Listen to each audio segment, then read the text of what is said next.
Welcome to the Once Upon an Island podcast, number 2 on the charts, number 1 in your hearts. I'm your host, Wesley, and of course I am joined by my cheerful co-host, Rebekah. And today we're talking about Survivor 50, ranking the players within their tribes. This is not ranking all 24 players based on winner potential. This is ranking all 24 players based on, are they even going to make the merge and escape their tribe? Basically, pre-merge analysis, really, pre-merge tribe analysis. I just want to clarify that because we do have winner rankings with Madison, all 24 people. If you want to check that out, that's on Patreon right now. But Rebekah and we're going to rank the people within the tribes, which Rebekah, you and I did this past off season, but we didn't know Rizgod. We didn't know Savannah. We didn't know how Cirie did on Australian Survivor versus the world. There was too much up in the air for us to, we didn't want to just re-release that. That was like, that's lame. Yeah. So this is a fresh recording. We're doing a brand new recording, basically redoing what we did past summer that you all liked. And hey, we're doing it all in one super podcast instead of separating it into 3. So Rebekah, do you have different thoughts from last time? I think I have some different thoughts from last time, specifically with, like you were saying, just knowing more about Rizgod and Savannah. I think last time I'm not sure, we might have suspected that Savannah won. I forget exactly when we recorded that. There was that podcast, I think, where we realized it because we saw the separation of tribes. Right. And I think just knowing Rizgod more and now realizing like, oh, he's going to be on a tribe with Q, and like seeing especially like what we saw of him in 49, I think is, definitely going to impact some of my rankings. And just, I don't know, this season's going to be so fun, but like those two specifically being on the same tribe is so chaotic in the best way. And I'm so excited to see how it plays out. So basically what we're going to do is we're going to go tribe by tribe, talk about the 8 players within each tribe, of course, chapter markers as always. And we're going to have our rankings down in the description, but we're going to rank people within their tribe. So like Rizgod is not going to be affected by Savannah because Savannah is in a different tribe, if that makes sense. We're going to talk about people within their own tribe. Like do they know each other? How are they going to interact with each other? Like, why is Colby on a tribe with a bunch of goofballs? Like, is this a joke on purpose? I think it is. And I want to throw out there too, that we are once again doing the very popular Survivor Fantasy League over on Patreon. All you have to do is join any paid tier. You get to play. You get to pick 2 people for your team. Every week you get to predict who goes out. And the winner of the league gets to pick any story video from Survivor, The Traders, or The Amazing Race for me to make. I can't even veto you. Pick whoever you want, and I will have to make their video. And I throw this out there because the winners who have all won the past few seasons will tell you that's exactly what happened. I said, who do you want? They said it. I'm like, okay, cool. It's happening. It's that simple. No pressure. No pressure. Just make sure you message me, because one time this person took like a month and I was like, do I have to get this second place? Don't be that guy. Don't be that guy. Be prepared. Know who you're going to want. Don't take a month to decide, but it still happened. I still did it for them. So Rebekah, last season, Mary finished in 3rd overall in our league, which is insane. How did you do? I don't know exactly where I ranked, but I have to say I don't think I did super great.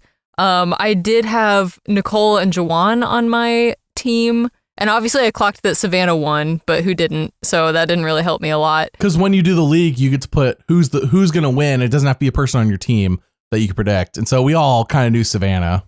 My issue is always the voting each week. Like I have an idea of like 2 or 3 people that might go home, and I always vote for the wrong person. So what are you going to do? I know. Mary I think that's why Mary did so well last season, is because she went all in on every week. She'd be like 10 points to this person. Like I am not splitting votes, and she just went all in, and I think it worked out for her. But great strategy. I just want to throw out there, if for some reason, because I did win the 46 league, if for some reason myself, Mary, Rebekah, or Madison wins the league, they don't win the prize. Like I'm not awarding myself the prize. They're not awarded the prize. I know, Rebekah. I know. No, it'd be whoever gets second place then. Just want to throw that out there. If you want to sign up for the fantasy league, as soon as it opens up, I will post links to it for all paid patrons on Patreon. Link in the description. It's a lot of fun. Definitely going to want to sign up before the league starts, because the day the league starts, the day the season starts, Survivor 50 on February 25th, that website, like everybody's trying to sign up. It is not, it chugs. So you're going to want to sign up in advance. Just like pro tips, do not wait till the last day. You will regret that. You're going to want to do it at minimum a day before the season starts. But anyways, we also need to do one other thing, and that is board game time. Today we are reviewing the Stonemeyer game, Stamp Swap. This was a really fun game where you collect stamps as well as you have to trade. You're forced to trade with the other player, which is a fun aspect of the game. And then also place your stamps to get points for that. We enjoyed the artwork a lot. It was really fun. It was, like we said, a very social game where you had to interact with the other players a lot and make strategic decisions about this type of stamps you get. I also enjoyed the quality of it. As always, the stamps were not like these little paper stamps. They're a thick wooden, beautiful picture. And of course, the strategy of placing them in different spots. You get different points for different types of placements. So very strategic, very fun, and beautiful. It's one of those games too that you can play with just 2 people. Now it does do 2 to 5 people and even has a solo mode, but I really like, because it's most of the time when we're playing board games, just you and I, Mary, that we could play with just 2 people and enjoy the game. Whereas sometimes it feels like this isn't quite the full experience when it's just 2 people. This was not one of those games. If you want to check out this game, go to the link in the description. Thanks again to Stonemeyer for sending it over. They always make quality games. I have not gotten a game from them yet where I'm like, this wasn't good. They're always good. So go check them out. They got so many games over there. Thanks again for sending it over. And now let's get back to the podcast with Rebekah and I. All right, now let's get into this, Rebekah. We are going to rank all 24 players within their tribes. Let's start with the purple tribe, Rebekah. Our first player is Let's do it. Colby Donaldson. Colby has not played since season 20. He is on a tribe with Stephenie LaGrossa, who he was also on the Heroes tribe with, as you might recall, during Heroes versus Villains. He's on a tribe with Kyle, doesn't know him, Q doesn't know him, Rizgod, Angelina, Aubry, Genevieve. Like, who put Colby with Rizgod, Q, Angelina? Like, that right there was like, they're just wanting those 3 to do stuff and Colby to react, right? Am I going crazy? Yeah. No, that's honestly, I think this might be one of the best decisions so far for this season. Like, this is going to lead to so many shenanigans. I'm just picturing like Q being like, oh, let's play hide and seek. And Colby's like, I'm trying to eat my rice, man. Like, I'm busy. What, like, we don't have time for this. We got to conserve our energy. I honestly don't have the creativity to imagine what things will happen on this tribe. I do imagine them losing a lot of challenges, though, because I went through, I did this last summer. I went through and looked at how people did in challenges. And this tribe has the worst track record by far for challenges. Individually, you put them all together. It's like, how do they decide this tribe is okay is my question. This is the Trash Fire tribe. I mean, frankly, we'll get to it when we get to the Teal tribe, but I feel like just the Teal tribe is going to dominate like the purple tribe. I mean, just Jonathan alone would be enough to decimate the purple tribe, I feel like. So yeah, I think they're going to struggle for sure. Up until there's a puzzle, because I don't think Jonathan's doing the puzzles, but if it's like, true, launching coconuts at the targets or, tossing coconuts into baskets, or like anything that doesn't require ending on a puzzle. Walking through a hurricane. Right. Yeah. Because Aubrey's okay at challenges, but like Colby hasn't been good at challenges since season 2. And I don't care if Colby comes into the season with maximum effort. Colby's not going to be the one carrying this tribe. So Colby, I'm actually feeling okay about Colby on this tribe. I really think that he is not going to be an early target. I really think Colby will be doing well on this tribe. I think he's making the merge for sure, personally. What do you think about him?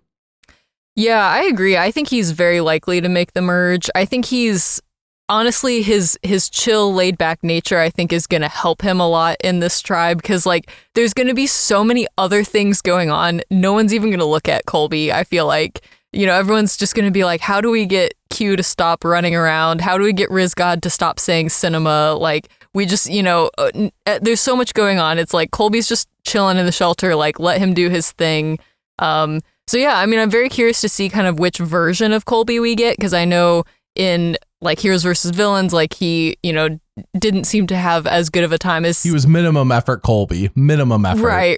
Right. So I'm very curious to see like which version of him we're going to get now. Obviously, just the fact that he's coming back to me kind of indicates that like he does want to be here. And obviously it's a big season too. So I'm hoping that he's not too laid back and relaxed, but that being said, like, yeah, I do think, especially if we're just talking about pre-merge, I think that attitude could help him a little bit. So I agree. I think he's very likely to make the merge. I don't think anyone will have it out for him on this tribe either. Like, I don't think Stephenie harbors ill will towards Colby. In fact, if anything, the last time they both played Survivor, Colby defended her at the tribal where James was attacking her. James is like, Stephenie, you're a blight on our tribe. You're the reason tribes lose challenges. And Colby like stepped up and stood up for Stephenie and defended her. So I understand that was like 15 years ago, but that was the last time they both played Survivor. And like, while James is lambasting Stephenie, he did step up and defend her. So I do think Colby is fine. Also, if we're hearkening way back, no Jerry, of course, but also no one here is going to be talking about Colby pouring hot chocolate on his bod. He ain't no Hershey bar, as he said, because all the women here are married. So no worries about anybody trying to lust after Colby. So I think Colby will have while he'll be on Chaos Tribe, I don't think Colby will be the center of attention in a negative way. I have him ranked number 1 in this tribe. Yeah, that's pretty close. I have him ranked at number 2. But honestly, yeah, I feel like he's one of the more likely people to make it. Like like you said, the chaotic people I feel like are more likely to get eliminated just because there's going to be more attention on them. So yeah, just with his laid back nature, like I feel very confident about him making it to the merge unless something crazy happens like an evacuation. But yeah, we can't plan for that. So. All right, let's move on to Angelina Keeley. Last played on David versus Goliath. Climbed a 100-foot ladder to secure the idol, despite losing the idol clue and Mike White getting drunk and having to find it for her. Also, I know no one remembers this, but she negotiated rice for her tribe. She didn't bring it up again. It was not something that was mentioned on the season a second time. So like we all almost forgot that it happened, but it did. Yeah. I feel like Angelina, there's 2 ways she could go. And I don't know if I like either of them. One is that she leans into how funny she was last time, but then that's too aware. Or she tries to go like pull a coach via a coach's 3rd time and tries to be like super serious and not funny. And it's like, I don't know, like Angelina, most of your appeal is the fact that you're such a character. So I'm worried that she's going to be too self-aware and it's going to go one way or the other. I can't imagine she's as unaware as she was last time. And I'm just worried she's not going to be as funny. And I hate to say that, but like Angelina was brought back because she was hilarious. Like real talk. That's why she was such a character. But the other thing is like, yeah, she's brought back because she's such a character, but was put on a tribe with so many strong personalities that I agree with you. Like, I almost feel like even if she continues to be herself and not, overly self-aware and just like out there having a good time, I still feel like she might get overshadowed by some of the bigger personalities on this tribe. Which is crazy to say. It is kind of crazy to say. Insane to say. But I don't know. Yeah. So I kind of have her like in the middle of the road, honestly. Like I feel like she has a shot of making it post-merge just because I don't think she's going to be the most insane person on this tribe. But also like I wouldn't be shocked if, people got together and they're like, oh, she's too much of a threat. She's too big of a personality or whatever. So yeah, I don't know. I just kind of have her like basically smack dab in the middle of this tribe. People could be, she's too annoying, if anything. She wasn't very good at gameplay last time. And that I do think that could very much, I know she got to the final 3, but I could very much see people not viewing her as a threat. So if she goes, I don't think it's because of threat level. It would be for other factors if I had to guess. Sure. Angelina, I personally have ranked at number 6 in this tribe. If she goes, if she goes pre-merge, I won't be surprised. I'm guessing you don't agree with that. Yeah, no, I mean, I do agree that if she goes pre-merge, I wouldn't be surprised. I guess I have her at number 4, which is not super far off, but yeah, I don't know. I guess I just feel like it also just thinking about like who's played most recently. Like I'm assuming that everyone who's playing is going to at least know a little bit about everyone else who's playing. But like, I don't know, it's been a little while since she's played and like, I just feel like she's not going to be an early target necessarily. But like you said, maybe if she's not doing well in challenges, if she's not being super helpful, like, yeah, I could see her being voted out. So I don't know. I feel like it's almost a coin flip with her for me. So yeah, I just kind of have her at number 4, just right in the middle. Okay. All right. Well, let's move on to our next player, which is Kyle Frazier, the lone winner on this tribe. And the reason that we all assumed that Rizgod had not won 49 because he was on the same tribe with Kyle. Kyle, I'm going to say this. I say it in every podcast and I'm sticking to it. Winners to me have no chance. They're perfect, easy boots early on. They are. Now, I don't think somebody like a Colby, of course, I don't know. Colby could have changed over time. I don't think somebody like a Colby is going to be like, oh, winner's got to die. but I can see like the group being like, he already won $1 million, and Colby's like, that's fine. Mm-hmm. You know what I mean? Like, yeah, I can see like the rest of the group saying this, and Colby's like, that's fine. We can get rid of him. So Kyle to me, last place, 8th, and no other reason besides he's a winner. If he was not a winner, I'd be much higher on him. I don't think he'd be going early, but because he is, he already got the mill. He's a target on his back. Right. Yeah, I agree. I have him at number 8 as well. I also think just like he's not like I don't remember him being particularly bad at challenges, but he's not someone who the tribe is going to be like, we got to keep Kyle so that we can win challenges, you know? So yeah, I have him at number 8 as well. I would be shocked if he makes it to the merge, honestly. Yeah. All right. Well, not much to discuss on Kyle there. Our next player is Aubry Bracco. Aubry last played on Edge of Extinction, where she completely crapped the bed. I mean, there's no other way to putting it. Like, she went out, first time her tribe went to tribal, was made to look like a goof that season 2. The way they portrayed her going like, I just want to have a dialogue. I just want to keep this dialogue open. Like, you know what? At the time that sucked, but in retrospect, that's actually really good because it makes her threat level coming into the season really low. Had she come off of Co-Wrong and Game Changers, nobody remembers Game Changers. She was not much of a factor there. She made it to 5th place, but like it was not the Aubry season. Like, you'd almost be okay to forget that she was on that season. The reality is that she was on Co-Wrong, and in many people's minds should have won. And if that was the last thought most people had, they're like, oh yeah, she's also Game Changers, but who cares about that? Like, I think there'd be a target on her, but because Edge of Extinction happened, and it was like 7 years ago. I can't believe it's been that long. 7 years ago. Has it been that long? That's crazy. Right. Wow. It was like 2018 that they filmed it. That's 2018 is more than 7 years ago. It's 2026. Okay, but they filmed this season in 2025. That's why I say 7. True, Sorry. true. That's valid. I mean, That's Edge of Extinction aired in 2019. This aired in 2026. However you want to look at it. Okay, copy. However you want to slice it. 7 years. 7 years since she last played. And I think that Aubry comes in with a low threat level. I think she has the potential to get out of this tribe. I don't think she's ever been viewed as a challenge. Like, she's never been viewed as somebody who drags them down challenges. She's never like a huge boost either, if that makes sense. But she's like about very middle of the road on challenges. So Aubry to me is going to be like the voice of reason in this group. She's going to probably get along really well with Colby. I could be wrong. I don't know if their personalities will mesh, but I do think strategically they would work really well together. If you remember Aubrey's first time out, her and Joe got along really well. The oldest guy in that season. Colby to me has that kind of old soul. And I think Colby's making the merge. Like, I do think Colby's solid. Therefore, I think Aubry would connect with somebody like a Colby. And I think the old schoolers, honestly, all 4 of them will work really well together. I think Aubry, Colby, Stephenie, and I think Angelina gets brought along for the ride. I could be wrong. Angelina could go wild and decide to, I'm new school, I'm young. And like, okay, I guess the old schoolers are done. But yeah, I could see if she doesn't do that, she's like, no, I want to play a good game this time. She sticks with the old schoolers. Does not stick with people like Q and the Rizgod. I'm just saying, like, just don't think, but who knows? Honestly, I agree with you. And I kind of think that also Genevieve might get pulled into that old school alliance, because I'm trying to think of like, she's an old soul as well. Yeah. She's an old soul. And like, especially when she's on a tribe with like, assuming Kyle gets voted out pretty early, and then there's Q and Rizgod, like who's teaming up with those two? Not Genevieve. No. So like, yeah, I agree with you. I could definitely see the old schoolers and Genevieve sticking together, and there you go. That's the majority.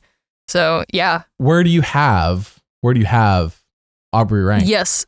So I have Aubry at number 3. Same. Exactly. I'm also very excited to see her be on a tribe with Q, because I forget who it was in Q's season that said that Aubry was their favorite player, but Q was like, that's a huge mistake.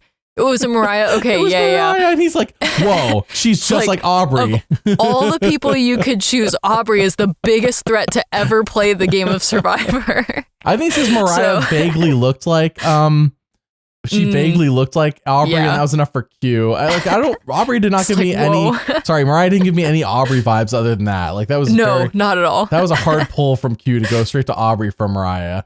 Like, he was sitting on that almost. Yeah, but I think he asked like, who do you most align with, or like who would you want to play with, or something like that, and the answer was Aubry. Yeah, and Mariah, and he was like, whoa.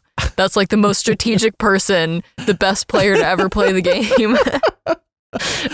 All right. Well, Aubry, number 3 for both of us. So we're already talking about Q. Let's talk about him. Q, to me, you know, when we did our rankings this past offseason. I was like, I love Q. I want Q to win. The more I sit on it and think about it, I'm like, why would anybody on this tribe work with Q when you can't? It's mostly after I worked on his story video, which is also on Patreon right now if you want to check it out. When I worked on a story video, I went back, I was like, oh, no, wait. Q tried to quit 3 times, was chaos, was never really dependable, constantly doing whatever Q felt was right, whether other people agreed or not. I just don't see why anybody going into the season will want to work with Q unless they're like me. And the only person who's probably thinking, and I'm not saying we're the same person, the only person who would think like me would be Rizgod. I'd be like, oh, Q, I love Q. But I just don't know if that translates to making an alliance with Q, if that makes sense. Right. I'm really worried about Q. I really want Q to succeed, but I'm also really worried that Q might have done himself in by the way he was in 46, though it made 46 amazing. I have him at number 7. What about you, Rebekah? Yes, very similar. I have him at number 6. I do think that he's gonna go early, but I hope that he gets to stick around at least for a couple episodes so we can get some more QOS, some more entertainment. Yeah, I love QOS. Like he's honestly such great TV, but again, like we were saying, just realistically thinking about the breakdown of this tribe, like I really do see the old school players sticking together and then Genevieve, teaming up with them. So it kind of immediately puts Q on the outs, and he's so chaotic. Like, I don't know. I'm not saying he's going to be the first one voted out necessarily, because it's probably Kyle realistically, but he's going to cancel their doctor's appointments. He's going to cancel their Christmases. Yeah. Now, going to cancel their weddings. Here's my question. If they do vote Q out early, do you think, would he be able to cancel their votes? I think the season's canceled if that happens. I think Survivor 50's canceled. If Q gets voted off, he cancels the season. I think that's how big of a move that is. Oh, man. That would be so sad. Whole season's canceled. So hopefully he doesn't get voted off after during the 3-hour premiere. Otherwise, the whole season's canceled. But again, this tribe looks to be not the best at challenges, which makes me think they're going to be going enough times that Q isn't making it beyond week 2. But I hope I'm wrong on that. In fact, I hope this tribe just dominates challenges. That would be more hilarious. That would be so funny. Right. If they're just like a hot mess at camp and then they just are beating everyone in the challenges and then they come back and are just a hot mess at camp. Like, that would be so fun to watch. Like the one tribe on Panama where like Shane, Courtney, and Cirie and Danielle, like that tribe was a hot mess. They kept winning challenges, but they were a hot mess back at camp. I love that. That's great TV. I would love that if that happened. Yes. Oh, that would be amazing. But Q, I have him ranked at 7. Where do you have him ranked again? I have him at number 6. So very similar. All right. Our next player is Genevieve, or I gotta say with these photos, and I do not take credit for this joke. Bobavive. I think she's become Bobavive with that bob, her hair bob. That's awesome. Bobavive, to me, I really like her. My concern with Bobavive is that are we getting Bobavive from the end of 47 or are we getting Bobavive early 47? Like, will she regress or has she learned her lesson and she's going to make connections? That's my question. Because I do think coming off 47, she's a mild threat. I would not be overly concerned coming into this tribe, but shoot, dude, like I forget how she did in challenges. I know she won individual immunities, probably one of the better ones on this tribe before that. At least she won 1 at minimum. Sorry for not remembering everybody's individual immunity count in front of my right now, but I remember winning 1 because it definitely upset plans for people to get her out. Yes. What do you have on Bobavive? It's funny that you mentioned her bob because Poverty also got a bob recently, so I don't know if that's related at all. Is this the new look for Survivor It might women? be the new look. It might be. I don't know. But yeah, I personally think that Genevieve is going to do really well in this tribe. I think that post-merge, she might be in danger, just like you said, because I think she will have a moderate threat coming into the game. But like, realistically, I don't know that anyone's going to be targeting her super early. I think she's a very smart player. And I will say, like, some of this, there might be some bias in the way that I've ranked her because I do see myself in the way that she plays Survivor a lot. So like some of this might be a little biased, honestly, but I think that she's very smart, very intuitive. And I think that she's played recently enough that everything that she learned in 47, I think she's going to come into this season and pretty much pick up where she left off. So yeah, I think she's going to be more aware. I think she's going to try and make friends. I would be shocked if she doesn't, get along with like Aubry and Colby and some of the old school players. I could see her slipping into the old school player alliance if this truly is split by old school, new school.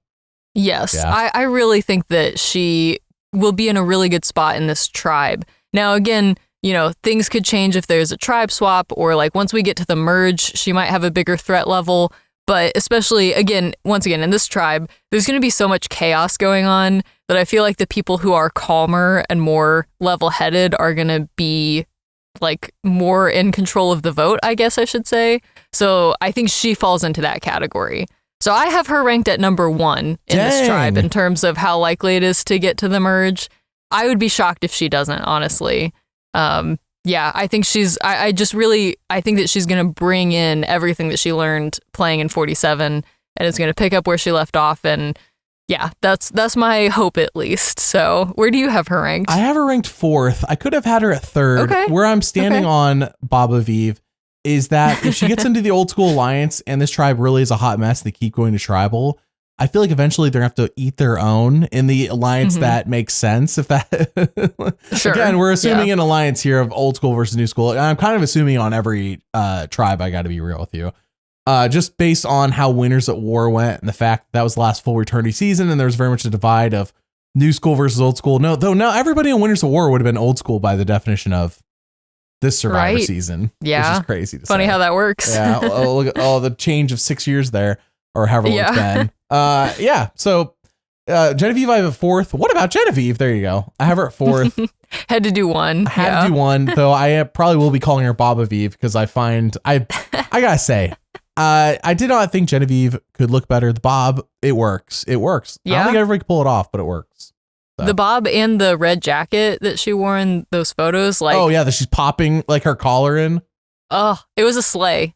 I'll say it. It was a sleigh. All these photos come from Entertainment Weekly, or Survivor's like Instagram. I did not make any of them, and I know that some people are gonna be like, "That looks AI." It's just the way they edited them. Like I didn't do any of this. Just throwing that out there. These are not my photos. I did not generate fake cast photos for players. That's ridiculous. So, because I got accused of that in a podcast with Mary. I'm like, I didn't like. Oh, really? If these are AI, like they're not me. I think they're just bad Like I think the ones that look like they're AI'd are the ones that have really bad filters applied. Like somebody's first day working for Survivor's Instagram or whatever, for Survivor's social media teams. Like, hey, I have a great idea. Oh, look at this filter I found. And then they just applied it to the extreme on every photo and just made nobody looks better with that filter. Not one player looks better with that filter. It's unfortunate. Entertainment Weekly saved the day by having good photos, because the ones from Survivor social media have been hot trash so far. Now, here's the thing though. They do look really dangerous. They look really scary. That's the goal. I am scared. So, don't think it's for the reasons they want. I am afraid. I am afraid. Oh no, don't apply that filter to be Survivor. Like you go on the show and you like put in your contract, like you cannot apply any Instagram filter or whatever. Like no filters to my photos, please. You're like the only one with a good photo because you did that. That'd be amazing. But then your photo like stands out. Oh, man. Yeah. All right. Well, our next player is the Rizgod, baby. Rizgod. Rizgod, he's either gonna be super successful or gonna crash and burn. I'm not sure which one it is. And I say this because Rizgod comes into 49. Everybody knows he's not the winner. Heads up, by the way, post-game press in 49. It was revealed. Savannah said everybody knew she won. On her way to Fiji, everybody already knew Savannah won 49. There's going to be no issue of that. Rizgod went out in fire. You know, there's like 4 or 5 other people this season that finished in 4th that went out in fire, like their last time playing, including Cirie, by the way, because we didn't know how she did last time. It's just part of the crowd. Like, sure, people don't know who he is. He's 25. He calls himself the Rizgod. You're going to talk to him and be like, this kid's a goof. Guess who's not a threat all of a sudden? The Rizgod, baby. I think he's coming in as a non-threat. So either Rizgod is coming off the high of 49 and does some really flashy, dumb stuff early and gets himself kicked. Or if he plays it smart, which is what I'm hoping, because I want Rizgod to succeed, then I just don't know. Like if we talked about the old school, new school split, like Q's first to go if that split does occur, in my opinion. But then after that, I could see Rizgod going. I could see him be first. I could see him 3-hour episode boot. I don't know how many people are going. I assume 2 or 3. Some people said 4. I think that's too many for the first episode. 4 people would be insane. That's just too many. I'm not saying it's not going to happen, but that would be insane. That would be insane, and not for the right reasons. Right. For bad reasons, that would be insane. So I am rooting for Rizgod. My hopes are not super high. I have him at number 5. Yeah, that's exactly where I have him as well. I agree with what you're saying. I think that theoretically he comes into this with a pretty low threat level unless he does try and do something super flashy. I honestly, like, I'm really curious to see him and Colby interact specifically. Yes. Because I feel like Colby's going to be so confused. Candace, what's a Rizgod? What's a Rizgod? So yeah, like, I don't know if that's enough of a reason to necessarily vote someone out, but yeah, I agree with your assessment that I think Q is most likely to get voted out before Rizgod. But on the other hand, if Q's out here trying to quit again, they might be like, well, let's keep him around because he's such a non-threat. Let's vote out Rizgod. That's how we made it further last time. That's exactly what happened last time. So I don't know for sure. But again, I love watching Rizgod. I think he makes for really great TV. I don't see him going super far in this season. So I think he has, like, again, kind of a coin flip shot of making the merge. Like, I could see it happening, but also, yeah, I would not be shocked if he gets voted out early, even episode 1, like you said. So yeah, I have him at number 5 as well. And keep in mind, these rankings, as I said earlier, are within the tribe on them making the merge. I anticipate tribe swaps. Also, this is not representative of how I think their chances of winning, because I think chances of winning are different than this, because chances of winning are, can you appeal to a jury and have the jury vote for you, which is not how we're ranking. And I say this because we're going to talk about Stephenie next, who I think has next to 0 chance of convincing a jury to vote for her. However, I have her ranked number 2 on this tribe because for some reason, outside of James, everybody assumes that Stephenie's like so strong and so great. She's awful in challenges, but nobody has ever said it aside from James. And James was being a bully, but James is viewed as like a nutcase. like he wasn't right. He's I'm like, actually, James factually is right. He's just, he's conveying it in such a bullying way. It's hard to like agree with him, but he was factually correct. Stephenie horrendous in challenges. Doesn't matter. Perception is reality. Perception is Stephenie is amazing in challenges. Hence why Oolong fell apart. Right, yeah. and her tribes, the tribe she was on in Guatemala, mostly lost. Anyways, Stephenie's number 2 for me. Okay, so this is the first one that we like majorly disagree on, because I have her ranked at number 7 on this tribe. And if it was winner analysis, proper winner analysis, I would agree with you. Sure. Yeah. So, and I mean, like, honestly, I don't know, 7 might be a little low, but the reason that I have her so low is because it's been a while since I've seen her seasons, but I seem to remember her complaining a lot. She does it all the time. And in her first season, it made sense. Like, sure, fair enough. Her tribe is being decimated. But the second season, I remember people talking about like just being so annoyed by it.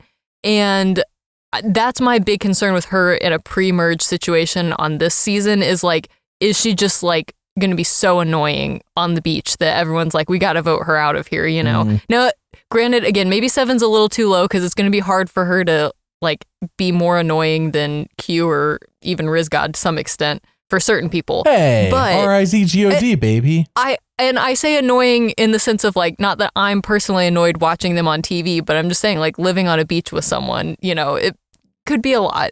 So I don't know. And also like just the recent shows that we've seen her on with like Traders or Snake in the Grass or whatever. Terrible. I feel like she's gotten like, I just don't know how in tune she's going to be with the other people on her tribe. Like, it seems like she's not necessarily the best at like reading the room or like understanding what's going on and that sort of thing. So again, I think she's going to get lumped into this alliance of old school players potentially, but if they do have to start eating their own, I feel like she's one of the early ones to go. I think Babaviv goes before Stephenie, personally. You think so? I don't know. I do. I think Colby and Stephenie have known each other since Heroes vs. Villains. It's the only connection on this tribe. And again, he stood up for her despite how she was. Yeah, but that was like how many years ago? Okay, Colby, you think Colby or Stephenie have changed? I don't think they have. Okay, that's fair. I guess that's valid. But does Colby have enough sway to keep her? That's a good point. Like, I guess in my opinion, I'm like, okay, Aubry, Angelina, Genevieve, like I feel like those three are gonna be pretty solid. I could be wrong, but I feel like those three are gonna be pretty solid. So like if it comes to voting someone out, like it can, sure, maybe Colby wants to keep Stephenie, but I could still see her going. So I don't know. Again, 7 may be a little low for her, but that's where I have her ranked in terms of getting to the merge on this specific tribe. I'm betting there's a tribe swap. I would hope personally there's a tribe swap in episode 3. I hope we aren't in the original tribes for too long. I hope we go down to 2 tribes. But knowing how the new era has been, there will be no tribe swap. And Jeff will be like, it's so dangerous to have no tribe swap. Surprising. It's so surprising, so dangerous to have no tribe swap. Wow, aren't we being inventive? And we're all going to be like, when are they going to swap tribes? Like, obviously. But Jeff's like, we don't listen to fan feedback. We do whatever we want around here. But Wesley, this is in the hands of the fans. Yeah. What if they do the opposite? They do oops, all tribe swaps. Every week it's a tribe swap. Oh, man. They kind of did that on Game Changers. So like chaotic. Game Changers episode 2 is a tribe swap. And it's like, already? Oh, right. And they went from 2 to 3. I don't like when they go 2 to 3 and then back to 2. To me, that's just nonsense. Yeah, it's a lot. It's a funnel for a reason. You go 3, 2, 1. 3 tribes, 2 tribes, 1 tribe. I think there should be 1 tribe swap. And I think it should go from 3 to 2. And you'll get so many people interacting with a good tribe swap. Not a bad tribe swap where it's like, oh, everyone just ended up on the different colored tribe, but it's the same tribes. That's happened a couple times. Yeah. Really got to shuffle up those buffs there. Okay, so let's move on to the next tribe, which is orange. I should be saying the name of this of the tribes. Let me throw that out there real quick. Vatu is purple. Though I gotta say, when I was in Fiji this past summer, it looked more pink from what I could see on the challenge stuff on the island. It was purple's a strong. I mean, maybe it's purple. It looked a little bit more pink to me, like a very light purple. If it's purple, interesting. Vatu, teal is Kalo, one or the other. We'll hear it on the show. And orange is Cila, Cila. They couldn't move away from the 4-letter names. They did it one season last season for 49. They named Red Uli. And but that was just a one-time mistake. They're back to doing 4-letter tribes.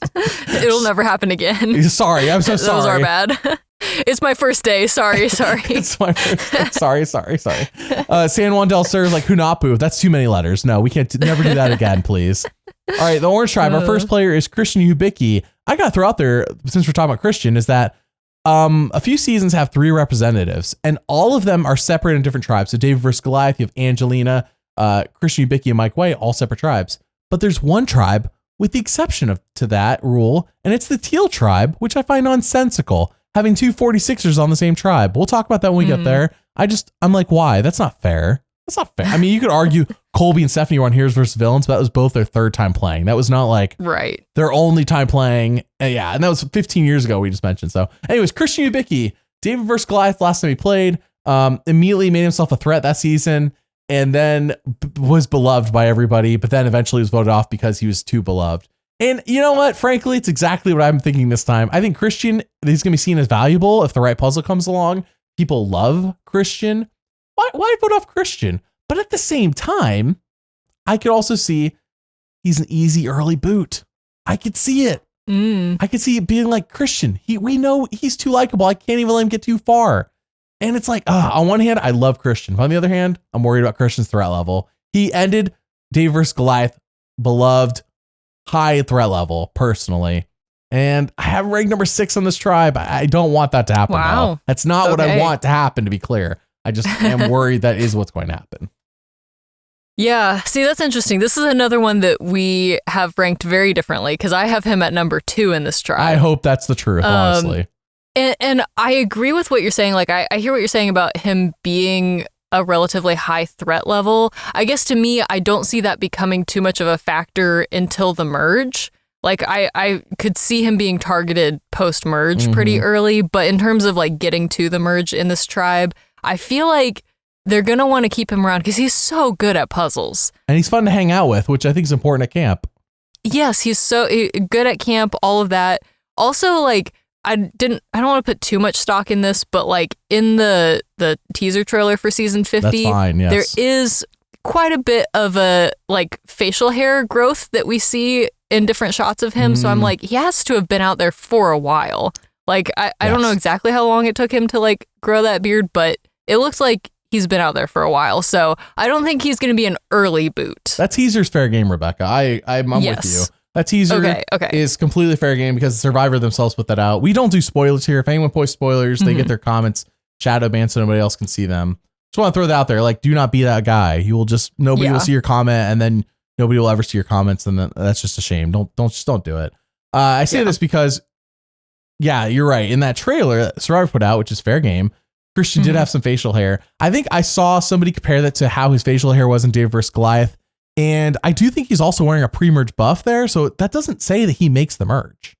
Right. Like, it wasn't like he was shown wearing a different color buff or something all of a sudden. Right. Yeah. And that's fair. And so, again, I don't want to put too much stock in that, but it was something that I noticed. Like, I don't think he's going to be the first boot or anything like that. Like, I think he at least, if he doesn't make the merge, I think he at least makes it close. Jimmy Fallon's has Christian's game in his hands.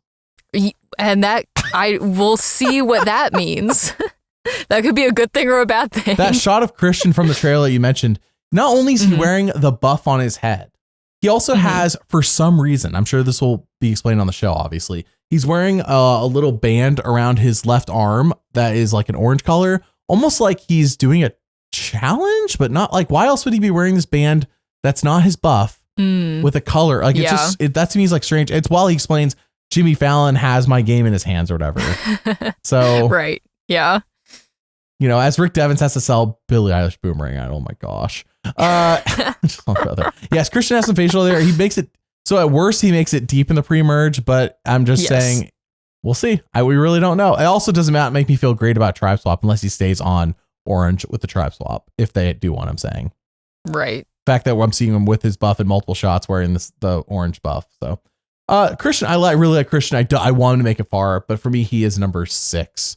All right, our next player is Cirie, who when we last did this type of podcast last summer, we did not know how she did on Australian Survivor vs. the World. Turns out she has learned nothing since season 12 Panama, where she lost in fire. She lost in fire on Australian Survivor vs. the World again. It came full circle. If that was her last time playing Survivor, I'd be like, you know, it all came full circle. So please tell me Cirie practice, right? She has to be like, all right, I probably should practice this, right? At this point, yeah. But also, she's 54 years old. She's never been like, she's not Natalie Anderson. She's not a challenge beast. You know what I'm saying? Like, she's not like built like a, you know, it's Cirie. She's great at social games. Like, we saw that in the Traders, but oh man. So anyways, Cirie somehow always makes the merge though, with the exception of Heroes versus Villains. She always does. Which was an anomaly, I guess. Now that we've seen her on so many different things, she always makes her social game is so good. It helps her make the merge. It just, for some reason, every time. It's actually so crazy. Like, watching her in Australia versus the World, like, it was crazy to me how many people kept talking about what a threat she was and how, like, and not only did they not do anything, they were like, and she's my number one ally. I trust her with my life in this game. And I know that she's a huge threat and she's definitely going to vote me out. But you know what? She's my number one. I think I can trust her. She's so nice. It's like her social game is unparalleled. Like, she's so, it's crazy. Yeah, it's nuts. I'm with you. I actually have her pretty highly ranked, and it has nothing to do with challenges. She's number 3. She is the highest. So on my rankings for Orange, she's the highest ranked for social alone. Like, she's not highest ranked. She's number 3. But I'm saying, like, the people I have above her, I'm like, challenges. That's why you keep these people. Cirie, she's going to just socially get by. Yeah. When it comes to actual winner analysis, as you'll hear on the podcast with Madison, I think differently in terms of her chances of winning. But in terms of making the merge, I'm pretty high up on Cirie making it. Well, how do you have her ranked? I have her ranked exactly the same, number 3. Yeah, I think it's one of those things that, like, yeah, I think there's enough strength on this tribe to, like, carry them through challenges. And Cirie, again, is just so good at the social side. Like, I think that people are going to be aware. The only reason I don't have her ranked at number 1, frankly, is just because I think people are going to know her so well coming into this. And they're going to know, hey, this is how Cirie plays. And she always gets super far in the game. And she will cut your throat. And so, like, no matter how nice she is and no matter how good she is at social game, I think that the players here have played enough and are smart enough to realize, like, hey, we probably shouldn't let Cirie get to the merge. That being said, her social game is so good it might not matter. Like she still might make the merge, and I would not be surprised. But yeah, I have her at number 3 as well. Cirie's on a tribe with Ozzy. They know each other. They didn't end on great terms on Micronesia, but on Game Changers, of course, it was so far in between those 2 seasons that they there was like an apology, and like Ozzy's like, it's whatever. It was so long ago. Like the whole like him being blindsided. So I feel like they know each other. I feel like just on that basis alone, but Cirie, I don't think their personalities mesh, is what I'm trying to say. So it's not like automatic these two. Whereas I feel like Colby and Stephenie, I do think their personalities mesh, and I do think they're going to work together. I don't see that necessarily automatically for her and Ozzy. I can see that with like her and Emily, her and Jenna, her and Devens, her and Christian, her and Joe. Even I just for some reason, some of her and Ozzy just don't mesh. Just the way that he is. Maybe she doesn't mesh with all those people. I'm just saying I can see that she does. Savannah, I guess. So you know how I feel about winners on this season. Right, so. yeah. Big Cirie fan. All right, next is Joe, a player that many of us were like, do we need him again? And I agree. Did we need him again? And all of the people they picked from 48, I ask, did we need them again? Joe's definitely one of those. Though the show was in love with him, I understand why they did. They should have brought back David. That's all I'm saying. David from 48 should have been brought back. Amongst other people, but David was the only person 48 I wanted back. All right, Joe. I think Joe single-handedly makes the merge off of challenge prowess alone. Why get rid of him when he's carrying your tribe in challenges? Yeah. Straight up. And he's not a person who's going to be over-strategizing and making himself a big threat. Therefore, there's not going to be a lot of focus on him early to get rid of him. Therefore, I think he makes the merge quite easily. He's number 1 for me. Oh, wow. Okay. Yeah.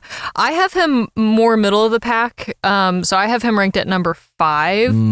I think lower, I agree with you that he is going to be very helpful in challenges. I think what was hard for me about ranking Joe in this season is I feel like I don't know anything about him because Eva's not playing this season. You know what I mean? And like so much of his story was so like tied to his relationship with her.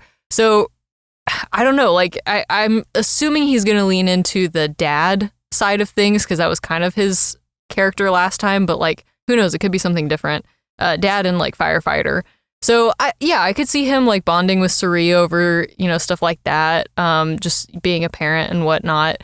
But I guess I see Joe being like, I guess a bit quieter in terms of the personalities on this tribe. Not that there's like anybody crazy, but like, just a little quieter. He's got his resting concern face. I just kind of see him being like a little, just like sitting off on the beach and like doing his own thing and thinking and being concerned, but then being really good in challenges. So like, yeah, I don't know. I feel like he's kind of middle of the pack in terms of like, does he make the merge?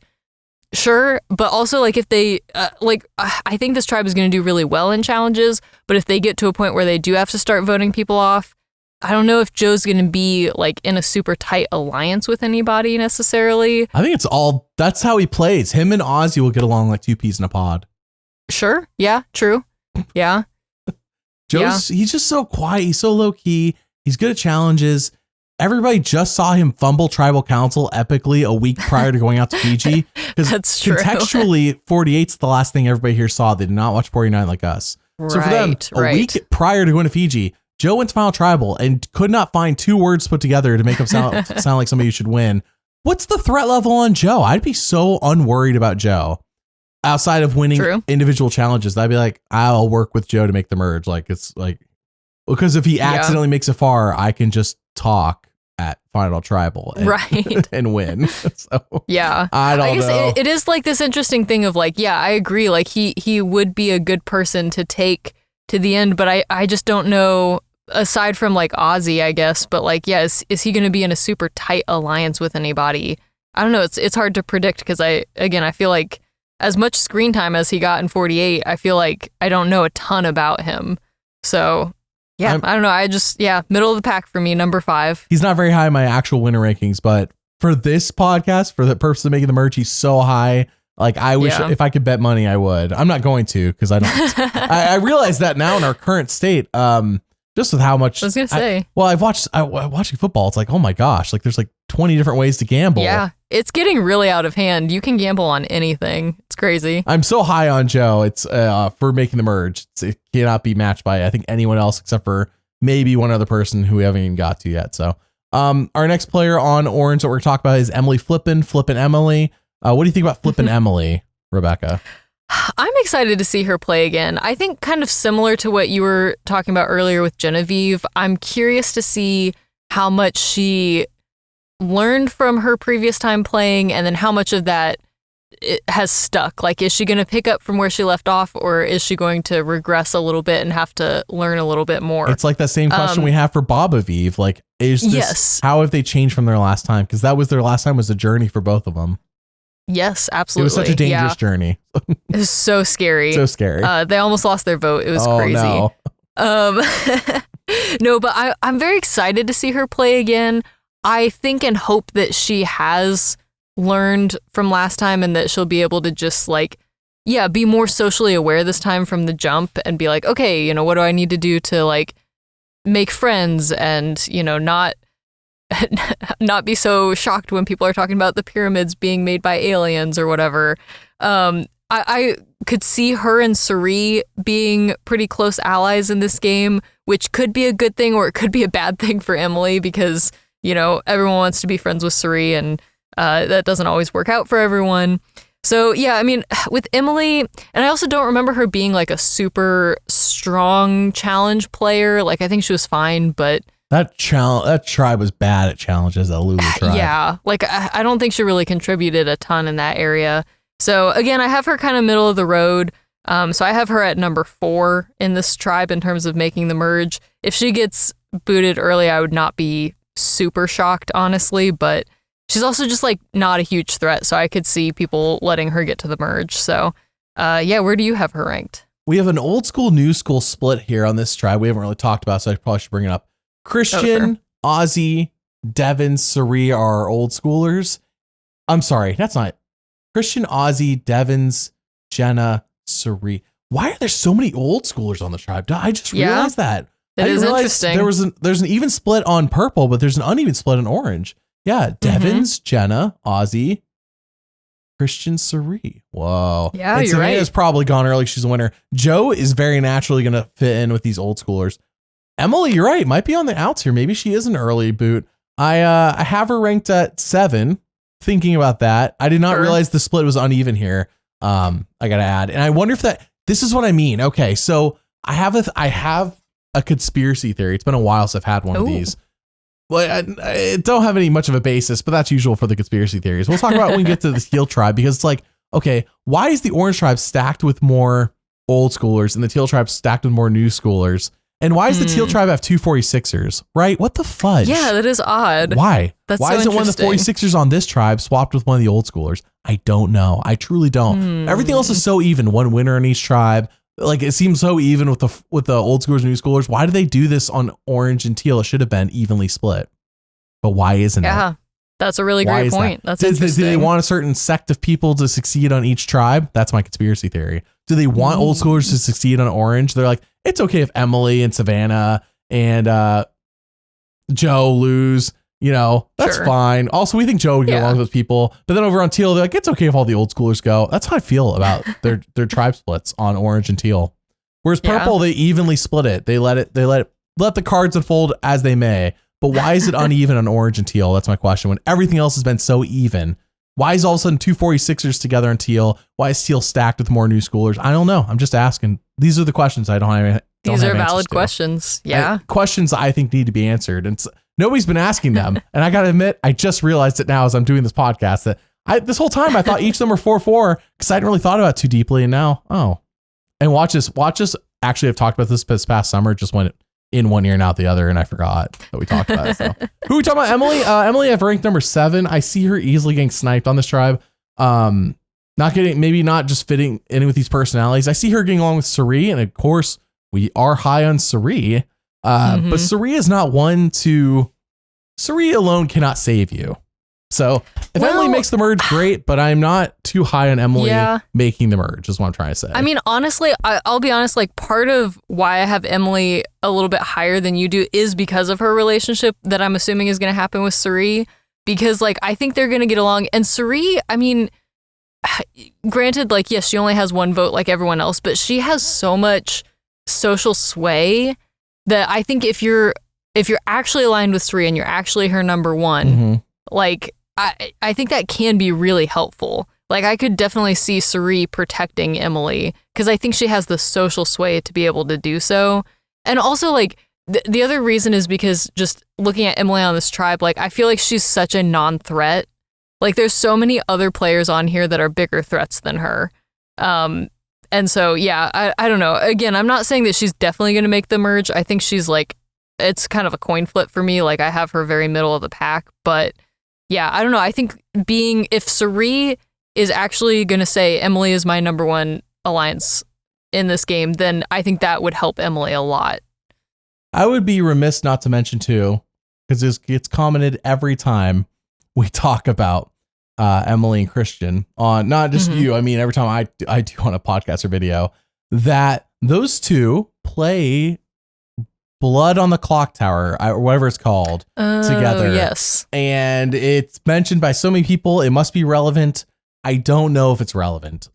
All these people know each other outside the game. Flipping. I remember this was off the podcast when Rome was inviting us to the 49 finale and he was mentioning all the people that are going to be there. It's like, remember, Rome knows all these people. They're going to his party over all the other parties. Right. And it's like, that's just one example amongst like dozens and dozens, maybe even hundreds, where it's like, these people know each other. Like it's sure that they did play that game together, but like, yeah, how many people have interacted? How many times they interact with each other since they last played? At Savannah, obviously 0, but everyone else, that's my question. So that might be a factor and I got to mention it. Otherwise we'll get comments about it, but I acknowledge that it exists. I don't know the factor of it, if that makes sense. And maybe there's context. Maybe they won together or something on that game. I really don't know. And for those wondering, I think it's just a game they played online with Rob as a podcast. I don't think it was like, it's not like a TV show or nothing. So did they just play it once or is that one of those where they're like playing it? It's like a reoccurring thing. Cause I think that's different. Like, yeah, if you just like, if players have just like played one game or they went to one event with someone else on this tribe, like that's one thing. But if it's like, no, every week we get together and we play this game, like that's going to be a little bit different. So that's a good question. I don't know the answer to it. Be curious. Yeah. All right. Well, let's move on from Emily to Ozzy Lust. Ozzy will not be any different from the last 4 times you've seen him, but doggone it. I think that means he makes the merge, but that's about it. That's his ceiling. His ceiling is makes the merge, gets voted off like a vote or two after that happens based on how many immunities he wins. It's so funny that to me that his threat level is so high when in reality, like outside of Cook Islands, he is not really, he does good in pre-merge, but he doesn't do very good post-merge. Like his challenge record post-merge is 1 season alone. If you don't look at that, if Cook Islands never happened, like people will be like, oh, I mean, he looks like he should, but he doesn't win a bunch of challenges. So Ozzy is dead in the water post-merge, but I think he's almost guaranteed to make the merge. Of course, it's so hard to, some of these, I gotta acknowledge, like, what does the Billie Eilish Boomerang Idol do?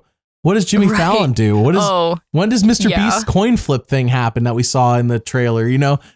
Zach Brown with fish or whatever he was bringing to the, I don't know, like all these. So like some things it's impossible to factor. But I think one thing is consistent is if people help you win challenges, you're bound to keep them. So I think Ozzy is locked for the merge, and I have met 2 as a result. Wow. Okay. Yeah. So this is another one. I have him ranked much lower. My gosh. Ozzy? Because yeah. And like, frankly, maybe I have him ranked too low, but I think my big thing is like, I'm curious to see how helpful he is actually going to be in challenges because it's been a while since he's played. So like, he's in his 40s now. He like, not to say that 40 is old, but if we're talking about in the context of Survivor and compared to how he was when he played originally, I feel like that's going to be a factor. Like, I think that people will have very high expectations for him coming into this. And if he's not able to live up to those expectations, then I could see him getting cut. And even if it's not like, I don't think he'll be the first boot necessarily on this tribe, but I could see it. I could see people being like, hey, we can't let Ozzy get to the merge. so let's cut him right before. You know what I mean? Like stuff like that. So yeah, I don't know. I mean, I could be very wrong, but I just feel like I don't know. I don't know that he's going to be able to live up to the hype that people have or the memory that people have of who he was in his previous seasons. And I think that's going to harm his game. So I have him ranked at number 6. Might be too low. I think it's too low. But that's where I have him. I think you're too low on Joe and Ozzy personally. I think you might have a little. This isn't winner ranking, Rebekah. We're doing it within the tribes.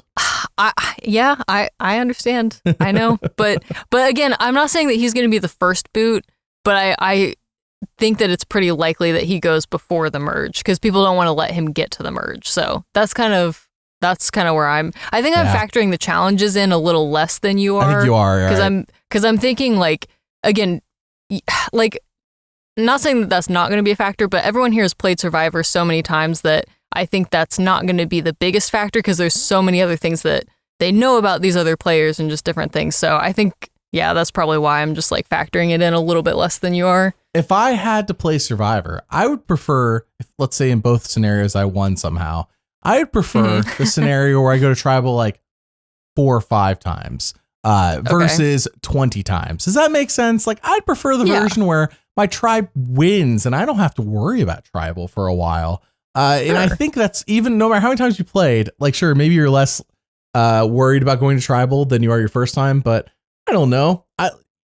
Natalie Anderson went to tribal once pre-merge. I think that worked out for her. That's all I'm saying. Sure. Denise went to tribal every time. It worked out for her. I prefer the Natalie Anderson route. That's all I'm saying. If I had to pick one, that's the one I prefer. Well, and the other thing is, like, just again, I know we'll talk about the Teal tribe in a second here, but like, I think that Jonathan is going to be in challenges what a lot of people are going to expect from Ozzy. And I don't know if Ozzy's going to be able to live up to that. You know what I mean? Like, I feel like that's my big concern with him is that he's going to have a reputation that's so big coming into this and he's not going to be able to live up to it.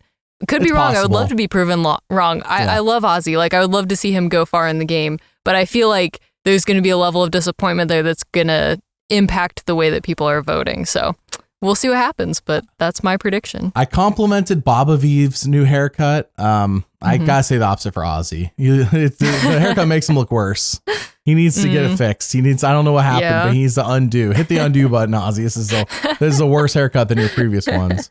All right, let's talk about Jenna Lewis. Jenna Lewis last played on season 8 All-Stars. There was no idols. The show wasn't even in HD yet.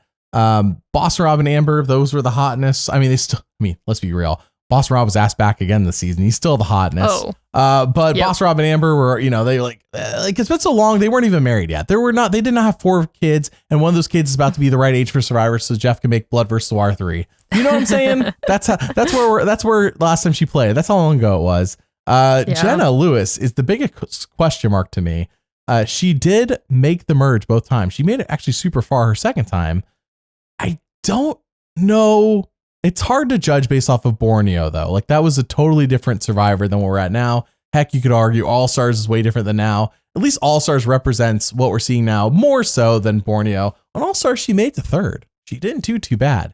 She did come in with a let's kill all winners attitude, which is why I think Savannah is on the funniest tribe as a result. Because if Jenna maintains that correct strategy, then Savannah should be done. Jenna, I think you're higher on her than I am from what I know. But she's my biggest wild card, I think. Jenna's number 4. I put her right in the middle because she's such a wild card. I could see, like, in terms of winner analysis, I have different thoughts, but in terms of making the merge, middle of the road. We'll see how things go. I think this tribe's probably fine at challenges. I think it's really where I'm at. I don't think they're going to be tribal too much with this group. If there's a tribe swap, maybe, but this group, I think, is probably mostly fine. What do you think about Jenna Lewis? Yeah, so she's definitely a big wild card for me. I have her ranked at number 1, which might be crazy, but here's my reasoning is because I think that she's going to come into this with such a low threat level. Like, even if people have seen her seasons, like, it's been so long since she's played that I think, first of all, she's going to, I don't know, I guess I don't know how much she's watched of Survivor recently. I assume she's seen at least some of it. But I think there's going to be a level of like trying to figure out what's going on, trying to keep up with like, okay, yes, all these different advantages and what's a Billie Eilish boomerang idol, like all of that. So I think there's going to be a level of that. And because of that, and because I think she'll do decently in challenges, like I don't see any reason why her tribe would want to vote her out. Because she's not out, like, I don't think she's going to come right out of the gate and start making big moves or like be a big threat or anything. And people, like, I don't think she's going to be a big threat in terms of like post-merge. We're worried about her winning a bunch of individual immunities and stuff like that. Both of her seasons, though, people did say she talks a lot. And I say that as somebody who talks a lot. Yes, that is valid. And that is definitely like a concern that, but again, like she's older now. She's more mature. Like maybe she'll be more aware of that. We'll see. But yeah, I don't know. I guess I just, out of everyone on this tribe, I feel like she's the lowest threat level. And also, kind of like we were talking about earlier, like if there is an alliance of old school versus new school, like she's going to be involved with that. So I think she's in a pretty good spot to make the merge. She's so old school, it hurts. She's so old school. Yes. Post-merge, who knows? I'm not, like, I don't know that she's necessarily going to make it deep in the game, but I just don't see any reason for this tribe to, like, vote her out before the merge. So that's, I don't know. We'll see what happens, but that's where I've got her right now. What about you? Yeah, I got Jenna Luce a 4. I mean, I'm 4. Okay. Yeah, that's I'm fair. very middle of the road on her making the merge. I think so in my winner analysis, I did mention that I think that Jenna Luce has, unlike there's some people who I think will only appeal to a new era jury, for example, a new era people, they're more likely to appeal to them. That Rizgod, perfect example. He is going to appeal to new era players more so than old schoolers. I could be wrong. Maybe the old schoolers find him fun, but I think that he's more likely to appeal to new schoolers. I think Jenna Luce could straddle the line. I think she could appeal to new school and old school. And I do think there's a positive to that. It's just, has Jenna Luce changed? Unlike some people, has she actually changed? Like Ozzy, I feel like, unless we're about to be surprised with what we see on the show, I don't think he's changed. And in 20 years, has Jenna Luce changed 20 years? I don't know, because I haven't seen anything since then. If she has changed, has gotten more mature, like you said, and is basically Jenna 2.0 or Jenna 3.0, whatever she needs to be this time, then I think that she does much better. I have her number 4. I just don't know. There's just too much unknown here to really safely put her higher in this group. Oh, also, I seem to recall, I think she talked a bit about being a parent in at least her first season, if I recall correctly. Oh, yeah. She was a single mother her first season. Yes. So, yeah, again, there might be something there. Again, with Joe, I feel like he's going to lean into the dad thing, ? I guess we'll see. But there could be something there, too.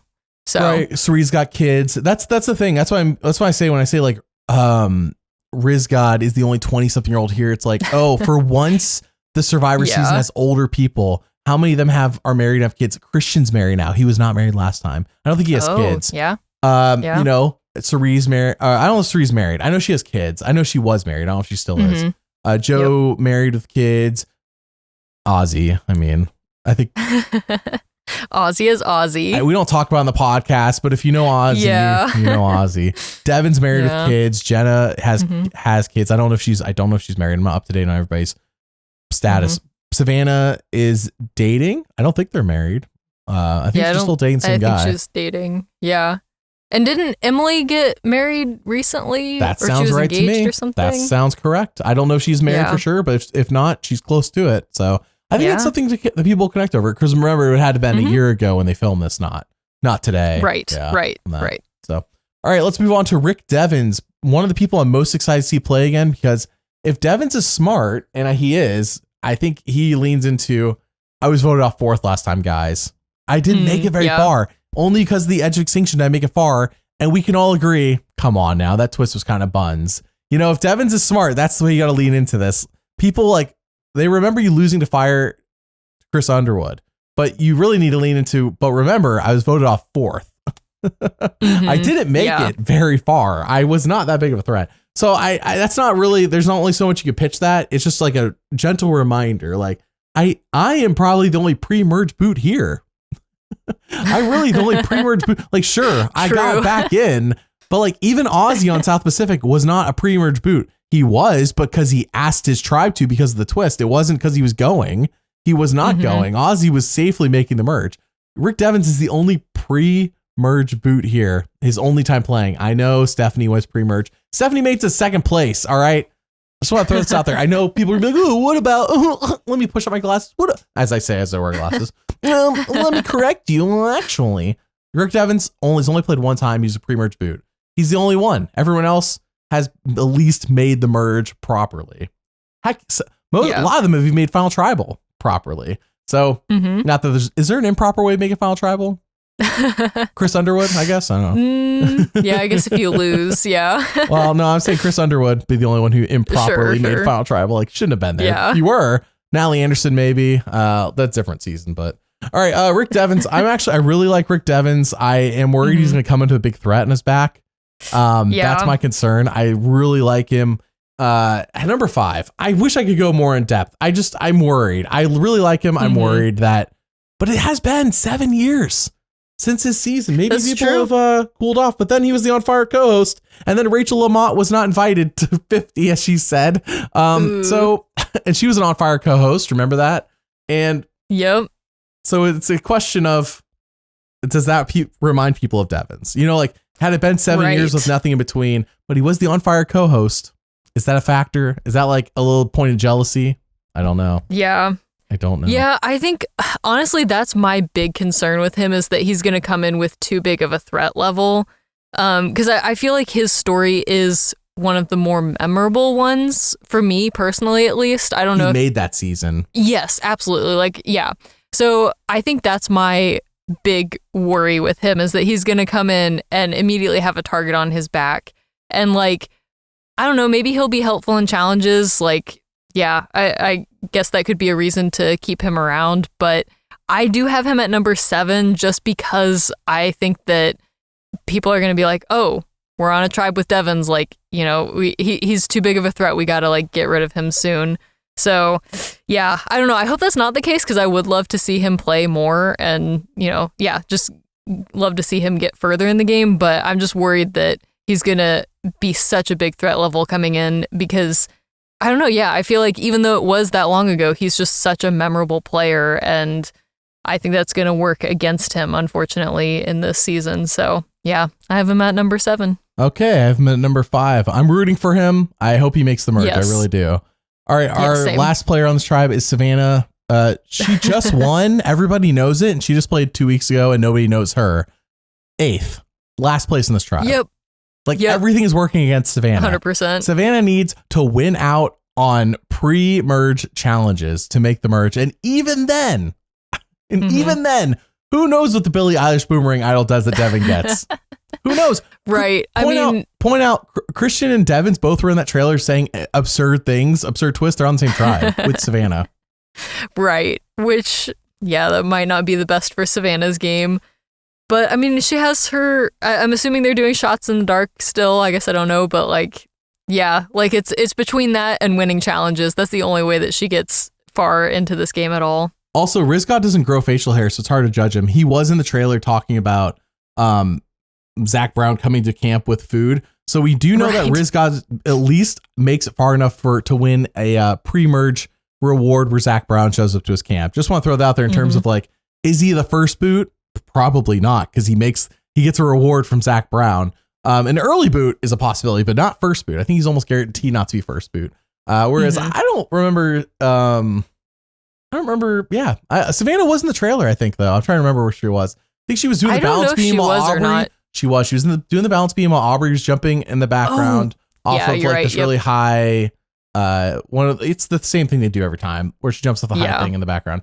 We also did see Baba Vive in the trailer. I saw some people say she is there. She's just one of the people in the trailer. She was in like a highlighted spot for Baba Vive, because I saw people saying she was not in the trailer. So number 8 for both of us for Savannah. Not really much to analyze there.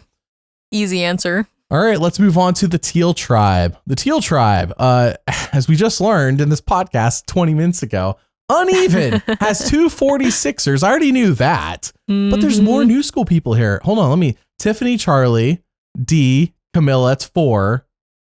Jonathan, 5, yeah. Jonathan almost falls into old school, though, with how he is. He's kind of, that's why I mean like an old soul. True. Or like just that personality type, like Joe, kind of like an old soul. Like, sure, played in the new era, definitely could have been an old era player. And notice how that's a trend on these returnees. On fire co-host exceptions to the rule. There's on fire co-host, but yeah. All right, let's start with Charlie. Charlie from played in a 46 last, lost to Kenzie Petty with 1 vote. Even today, Rebekah, when Charlie, because we're recording this the day Charlie's photo is posted, his cast photo is posted on social media. You go to Instagram, you see one set of comments. You go to Facebook. Charlie's robbed. Charlie's robbed. Charlie's robbed. Charlie's robbed. Oh, he was robbed. Oh, probably first boot, but he was totally robbed last time. Like that is the consensus from fans, is that it's not just me. I know people. I don't think he was robbed. I just think he was robbed of Maria's vote, and it's okay if Maria voted different. I'm doing this rant again. It's just she's not honest about it. It's okay to not vote Charlie. Just be honest, and she's never honest. And therefore, if what she says is the basis for the vote, he got robbed. If that is what she's saying is true, which is not, but if it was true, then he got robbed. Anyways, the perception of Charlie is that he's robbed. And I think that persists going into the season. And I think he's the only person here who people are going to perceive as robbed. And I think he's basically as dead as a winner as a result. I have him really low. I have him ranked number 7 because I think that he's going to be viewed as, while not a winner, basically, that's his threat level, basically a winner. What do you think? Yeah, that's interesting. I mean, I see what you're saying about, like he might be perceived as like an almost winner. I guess to me, and maybe this is just my bias, but to me, the main thing I remember about Charlie is like, oh, he's the guy who liked Taylor Swift. And so to me, I'm like, well, that's not a threat to win. Like that's, he's not a threat because like his main storyline was, oh, he likes Taylor Swift. So I probably I have him a bit higher than you do for that reason. I also think he is good in challenges. Like I think he'll be helpful for this tribe. Frankly, I think everyone on this tribe has a pretty good shot at making the merge just because I think this is one of the stronger tribes. Like I think they're going to win a lot of challenges. And because there is a winner on this tribe, like I don't think Charlie is going to be the first boot.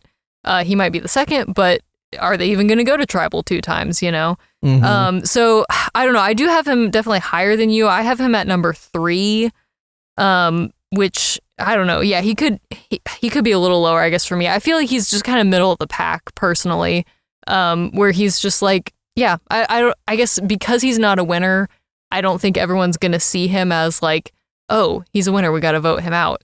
But who knows? I guess, could be wrong. I guess I just think of him as like, he's the Taylor Swift guy. So I'm hoping that he is able to, have a different story this season. And I'm sure he'll have different relationships with people and different things. So like, we'll see how it plays out. But he does definitely need to talk about Taylor Swift less, I think, just in terms of like, for TV, I guess. Like, how was the Taylor Swift fandom when he went and played on 50 last summer? Where was it? Because Life of Showgirl hadn't come out yet, right? Or whatever the album's called. I don't know all the names. No, I don't think it had come out yet. So it was, moderate, like, Was it in a lull? I feel like we've been in a bit of a lull for the last couple of years, to be honest. Like Tortured Post Department, like ever since the Eras Tour, I feel like we've been in a little bit of a lull. That's what I'm saying. When he played in a 46 Eras Tour, that was the hotness. Yes. That was the hotness. But now, so hopefully he does cool it a little bit. And I think he will. But yeah, I don't know. I'm excited to see him play again. I hope we get to know, different aspects of him. And yeah, I have him ranked at number 3. We'll see how he does. I think it's too high. I think that this tribe's going to look and be like, why is there 2 people from the same exact season?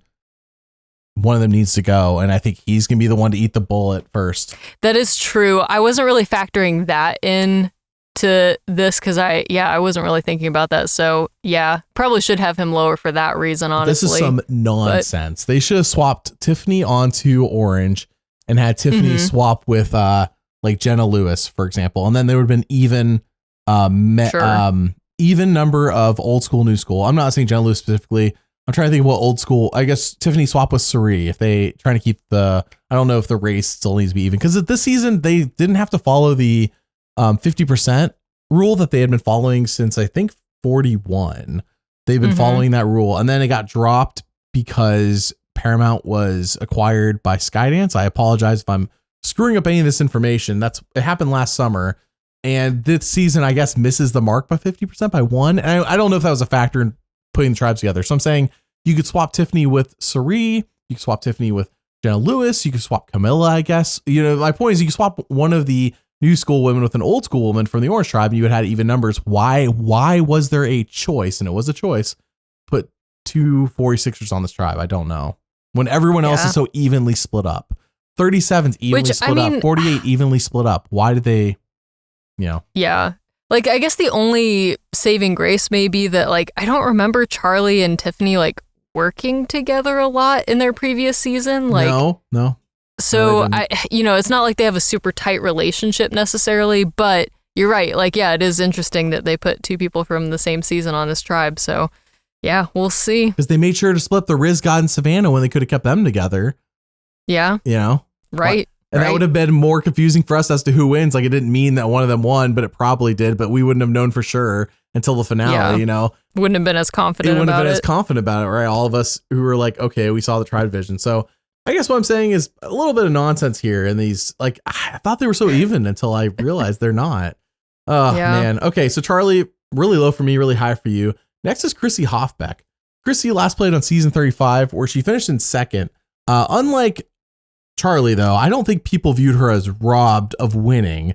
I think they view that Ben in the Final Four fire-making twist, maybe they view that as buns, but they don't view Chrissy as being robbed of winning.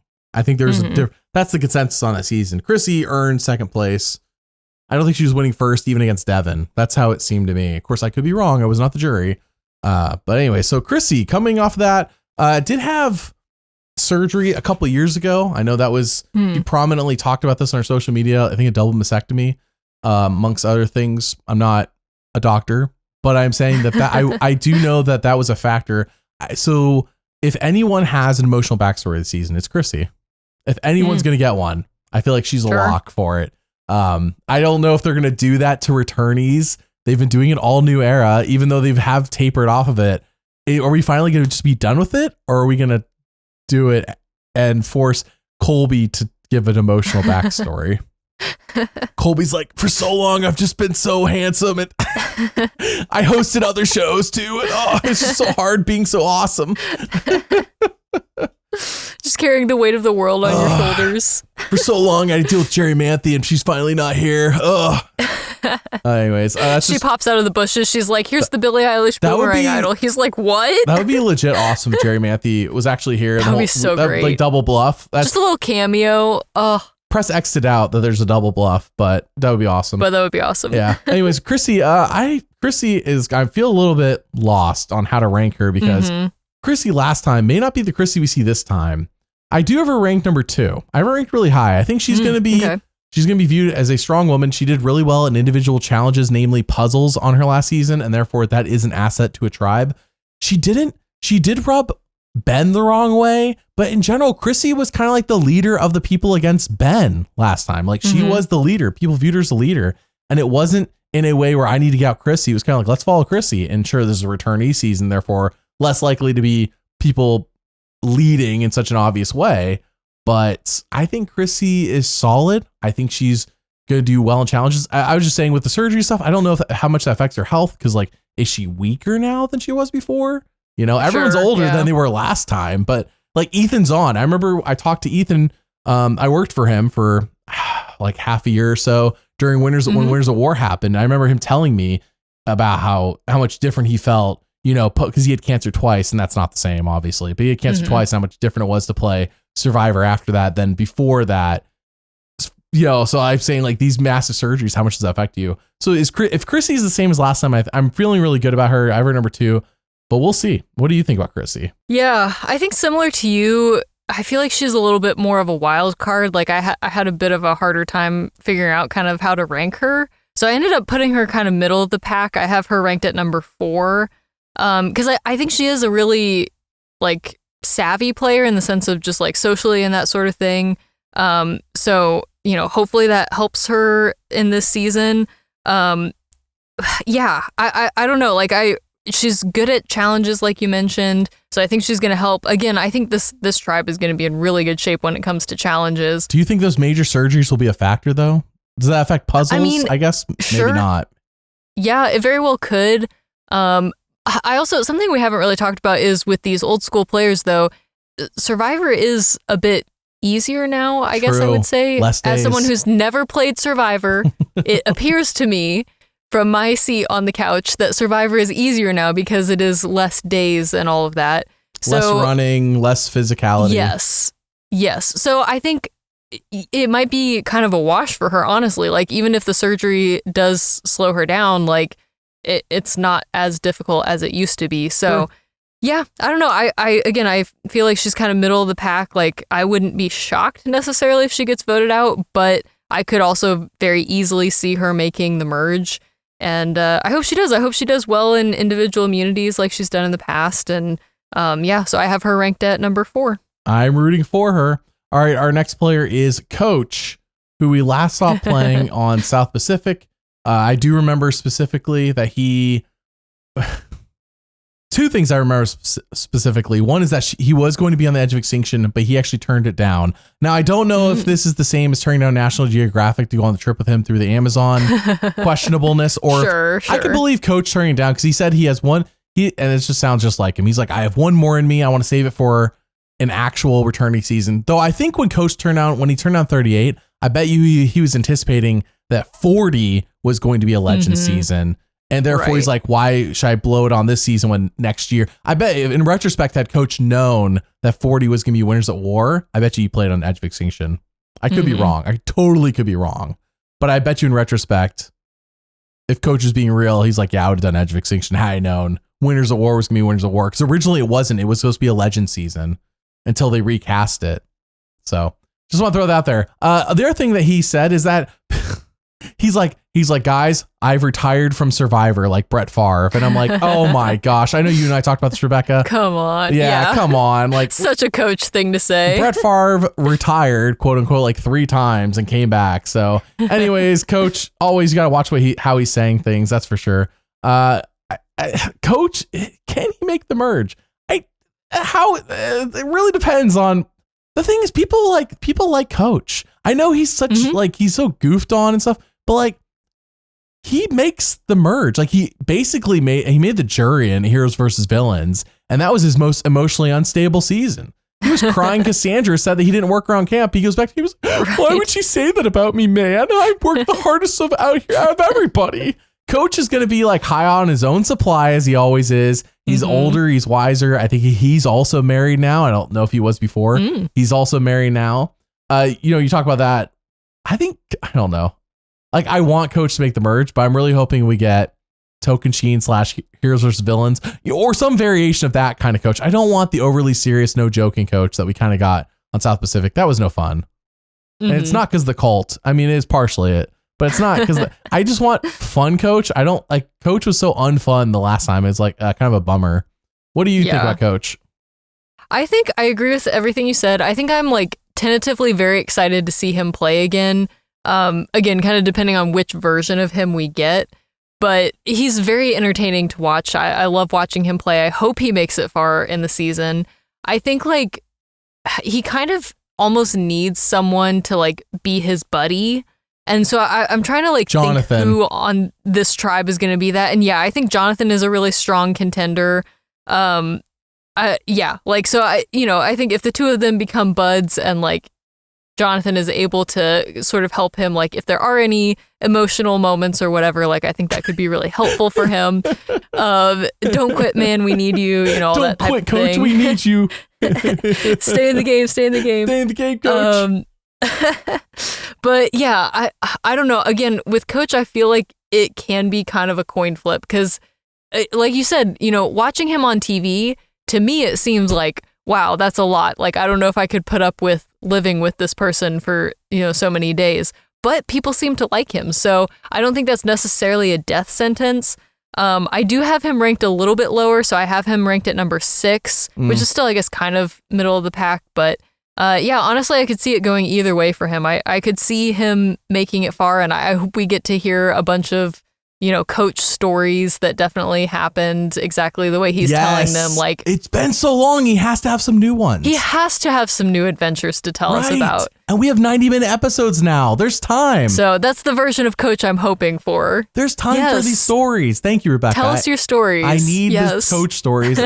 I hope he doesn't even like sit on them. I hope he just starts telling them. Like, the 3-hour premiere, I need at least an hour of it to be coach stories. That's too much. But I do want too much. Okay. If I get one coach story an episode, that would be perfect with me. Like, that would be amazing. Agreed. Coach, it's been how long? It's been since 2012, 2013. I forgot when South Pacific happened. Wow. Has it been that long? Man? Right. That's what I'm saying. There's been over a decade. Coach has more stories, I'm sure. I really hope so. He's 53 now. He last played on South Pacific. South Pacific aired. Well, it was filmed in 2011, aired in 2011 as well. Oh man, back when they did. Remember how he just like waxed poetic about Jack and Jill and how it relates to Survivor? Like that was his best part of that season. That was him like just leaning into classic. Whatever the show needed from him. Was selling us on Jack and Jill and how it just like Survivor. 2011. So they filmed this season in 2025. So it's been 14 years. Mm-hmm. There's been 14 years of stories that Coach could be telling us, and I want to hear them. I'm so excited. Yes, please tell me. Yeah, I want to hear them too. I have him ranked number 5. I don't feel too confident in him making the merge, but at the same time, you're right. Like maybe he's paired up with Jonathan. Like I could see Coach.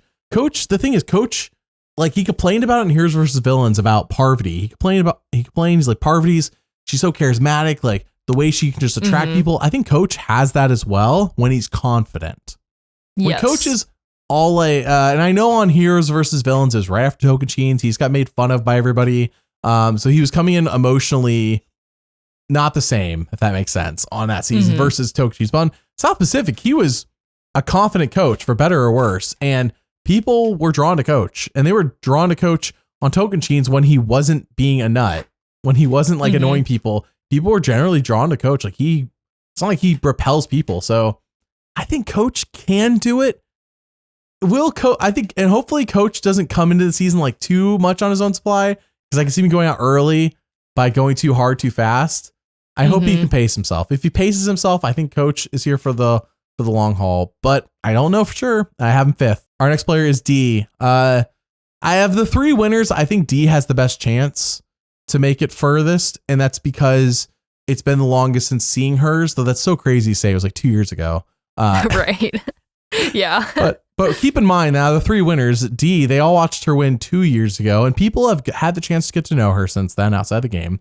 Kyle, they just watched win a week ago on television, and Savannah, they know that she won, but they don't know anything about her other than that. So out of the 3 winners, D's probably going to make it the farthest out of those 3 based solely on that. However, I mean, she's still a winner. She's a winner. She has $1 million. Yeah. She has $600,000 after Obama took his cut. She's destined to be. She's destined to go. She's 8th for me. Even if she makes the merge, like she's just so she's like Ozzy. It's like you're gone as soon as the merge hits too. So and also like as much as like I agree with you, because it's been longest since she won. Like she might be a lower threat, but also like I remember her as being really good in challenges. I don't have the numbers in front of me, but I think she won the most. And she's on a good challenge tribe, I feel like, too.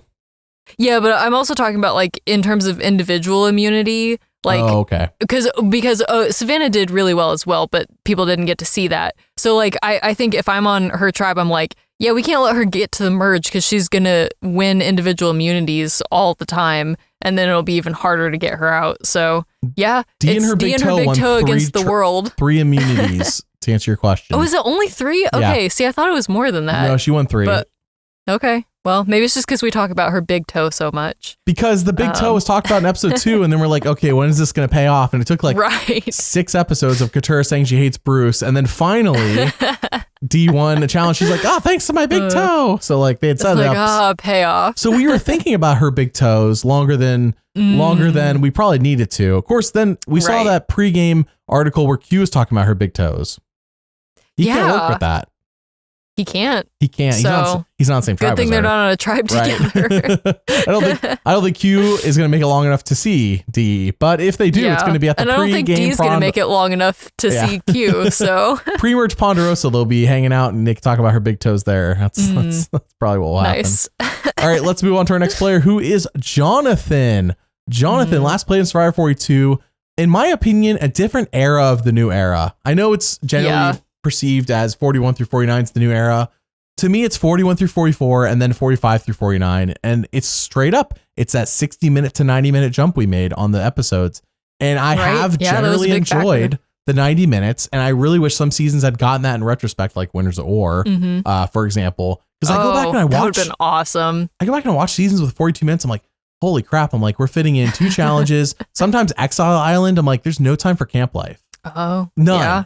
on good seasons. Now, when it's a bad season, I don't mind. But when it's a good season, I'm like, dang, if only this season had 90 minutes. Because like, there's definitely more going on here to entertain than what they got to show us. So minimal in comparison. But then you get seasons like 49 and 48, and you're like, please God, please let this be an hour long and not. I almost wish, like, I know this is like maybe never going to happen for Survivor, but I almost wish that it was just like a streaming show where the timing, like they had more flexibility.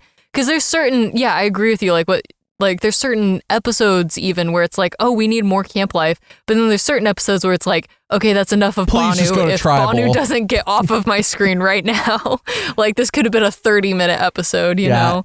So sometimes those 48, 49 episodes, it could have been an email. Some of the 48, 49 episodes could just emailed me what happened. Just text us, like, honestly. Yeah. Anyways, all that being said, Jonathan comes from a different part of the new era.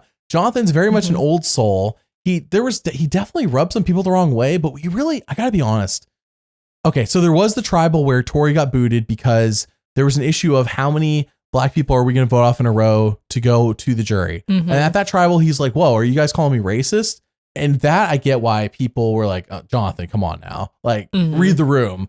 But outside of that, I didn't really catch much on 42 that made me go, why is Jonathan rubbing some people the wrong way? Especially Lindsay, who like in the beginning of the season's like, oh, Jonathan's hot. I want to go out with Jonathan. But then at the end of the season, she's like, I hate Jonathan. I can't stand Jonathan, which is just like, what happened, you know? I say this because I think Jonathan will get along with people like Coach. I really do. Yes. I think Jonathan will get along, if he can make it, will get along with people like Joe. There are people on this season who Jonathan will just like, I think he'll click with, and he's not a high energy person. He's low key, but also he's amazing in pre-merge challenges. There's no reason to vote him off. He is number 1 for me in this tribe. Like there's no reason to vote off Jonathan pre-merge. Yeah, I agree with you. I also have him ranked at number 1. Finally, it's funny because like as much as like, I mean, he's played relatively recently compared to some of the other people we've been talking about, but I feel like I do remember him the least, which I think is just because like, you know, I'm never going back and rewatching his season just for funsies, you know, which was just due to other factors. But it's an okay season. It's okay. The big thing that I remember from him is just carrying his tribe through challenges. So yeah, like you're saying, I think there's really no reason to get rid of him. Like he seems like he lost very chill, very laid back. He's not like very much a threat. vibe. Yes, exactly. Yeah. So yeah, I could see him just vibing with this tribe, and yeah, like we were talking about, I think he and Coach are going to be buddies, and so I'm excited to see how that plays out.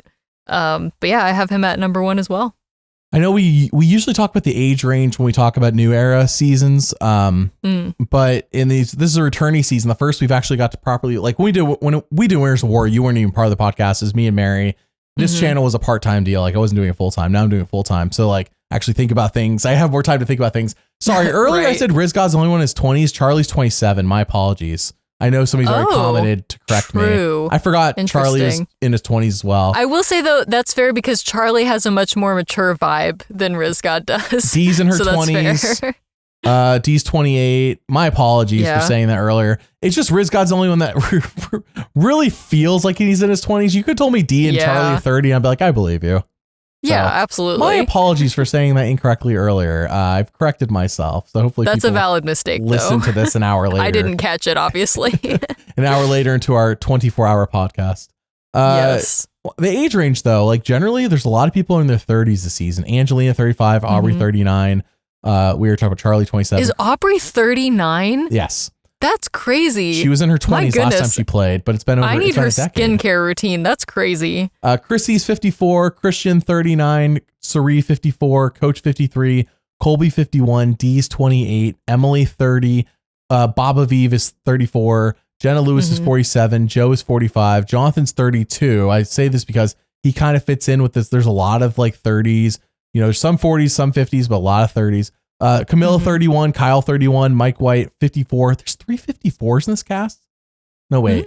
Hold on. No, Chrissy's 54. Coach is 53. Oh, Cirie's 54. Dude, 4 people within a year of each other. Yeah. Interesting. All right. So Mike White's 54. Ozzy's 43. Q is 31. Rick Devens 41. Rizgod is the youngest at 25. He's just not the only one in his 20s. I was wrong saying that.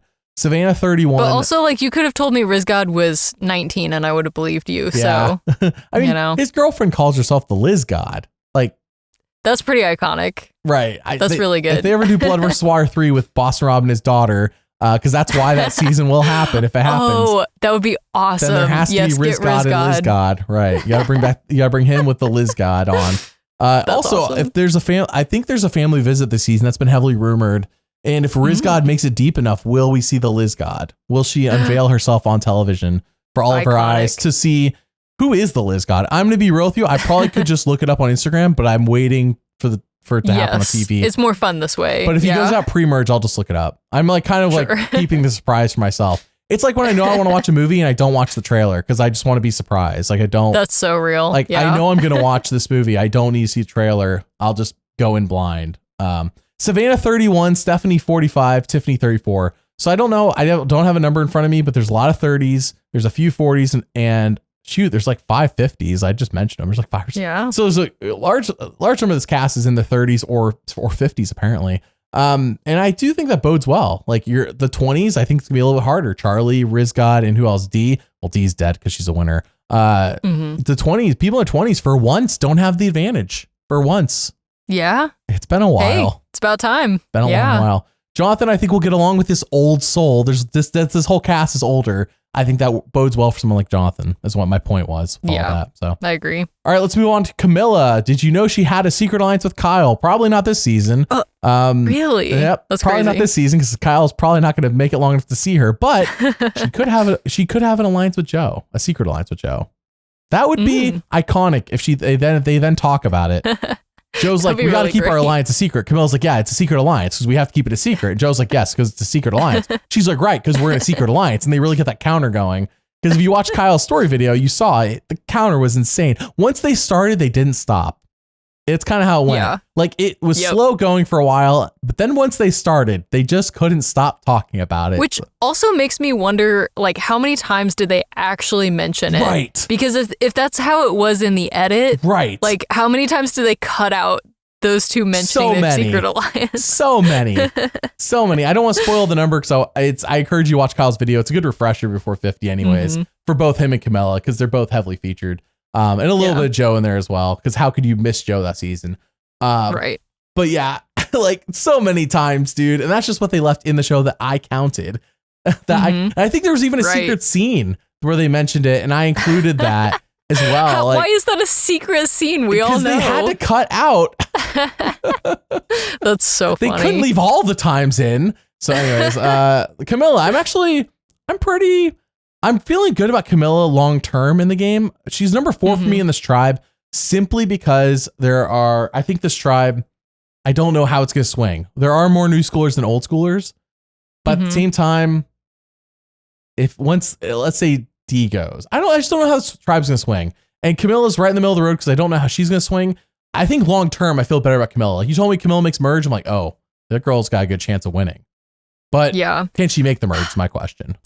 I think my thing with Kamilla, I put her kind of middle of the pack because I honestly don't know. My concern is that, everyone's, like you're saying, going to come into this having just watched 48.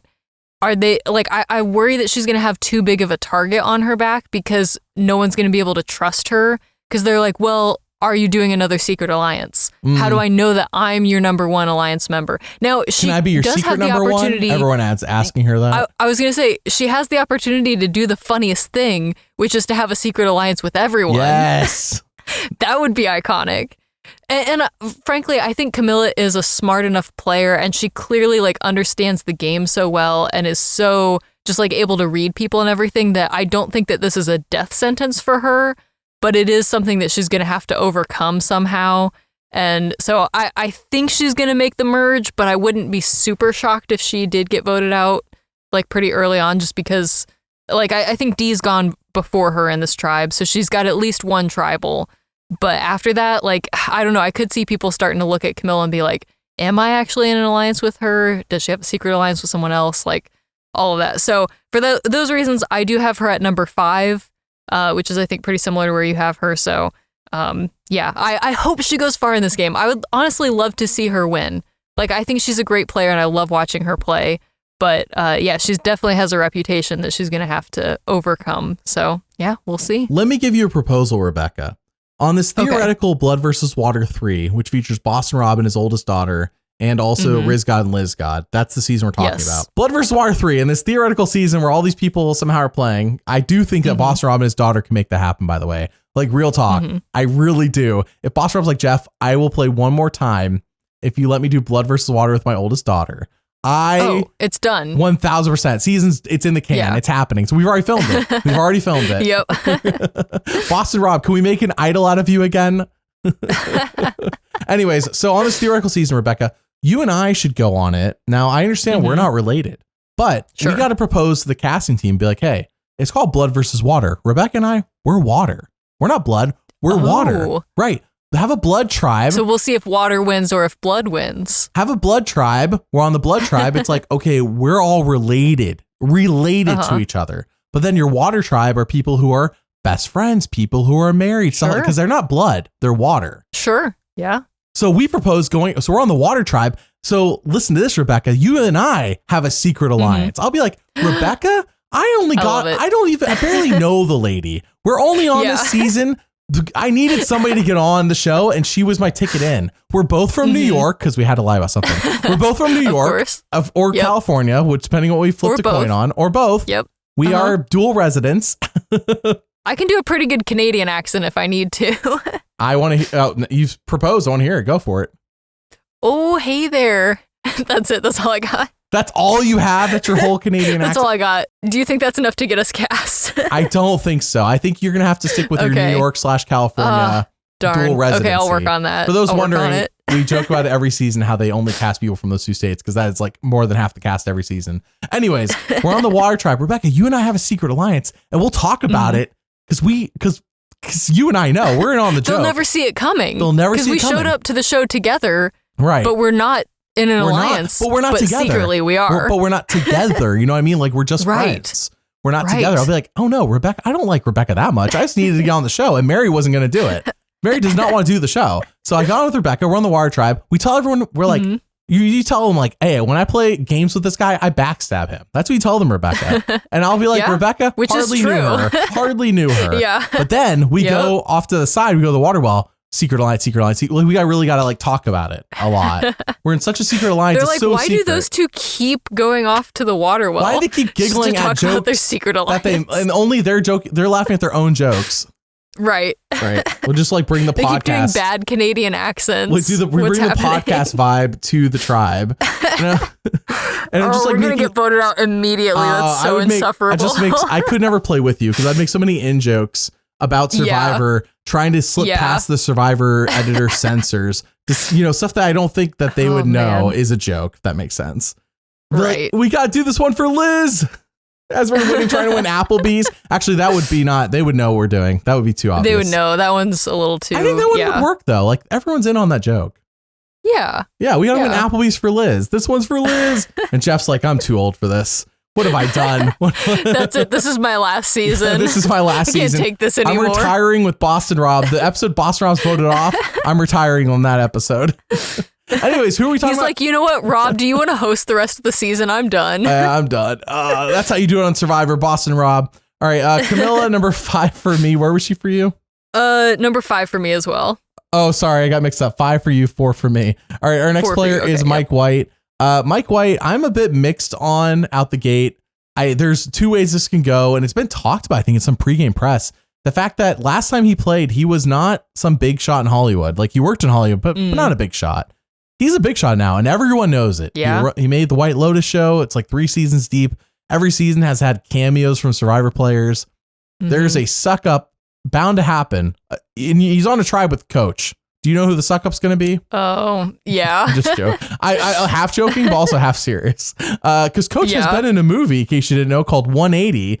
I did make a video all about it. It is a hilarious movie that I still don't understand the ending of. It's not that deep of a movie, because in the movie, he makes out with Danielle DiLorenzo, which is one of the most baffling, is definitely one of the most baffling things that movie happens. Because him and Danielle DiLorenzo are like, he's a main character, but she's also like a main character. And at one point during her wedding, she knees him in the balls. It's a great movie at points. Nice. Not the whole movie, just at points. Is it a movie that you're supposed to watch forwards and then backwards? Is that why the ending doesn't make sense? Because it's called 180. So you watch it forwards and then backwards and then it makes sense. Rebekah, maybe you crack the code because the ending makes no sense to me after watching. I'm like, did Coach die? I've never seen this movie, but I got to watch it now. Yeah, it's free on YouTube. But if you want to watch my video, if you want to watch it and then watch my video. That's what I'm saying. Anyways, who are we talking about? Nice. Mike White. If Mike White is going to be sucked up to by anybody, it's probably going to be like Coach, Chrissy, if I just had to guess who on the tribe. But then if there's anybody in the tribe who's like, why are people sucking up to Mike White? That's a threat. He's got to go. I think that's also a factor. Sure. If I were on the tribe, I would be like, people are sucking up to him, need to go. I mean, he needs to go, and then they need to go.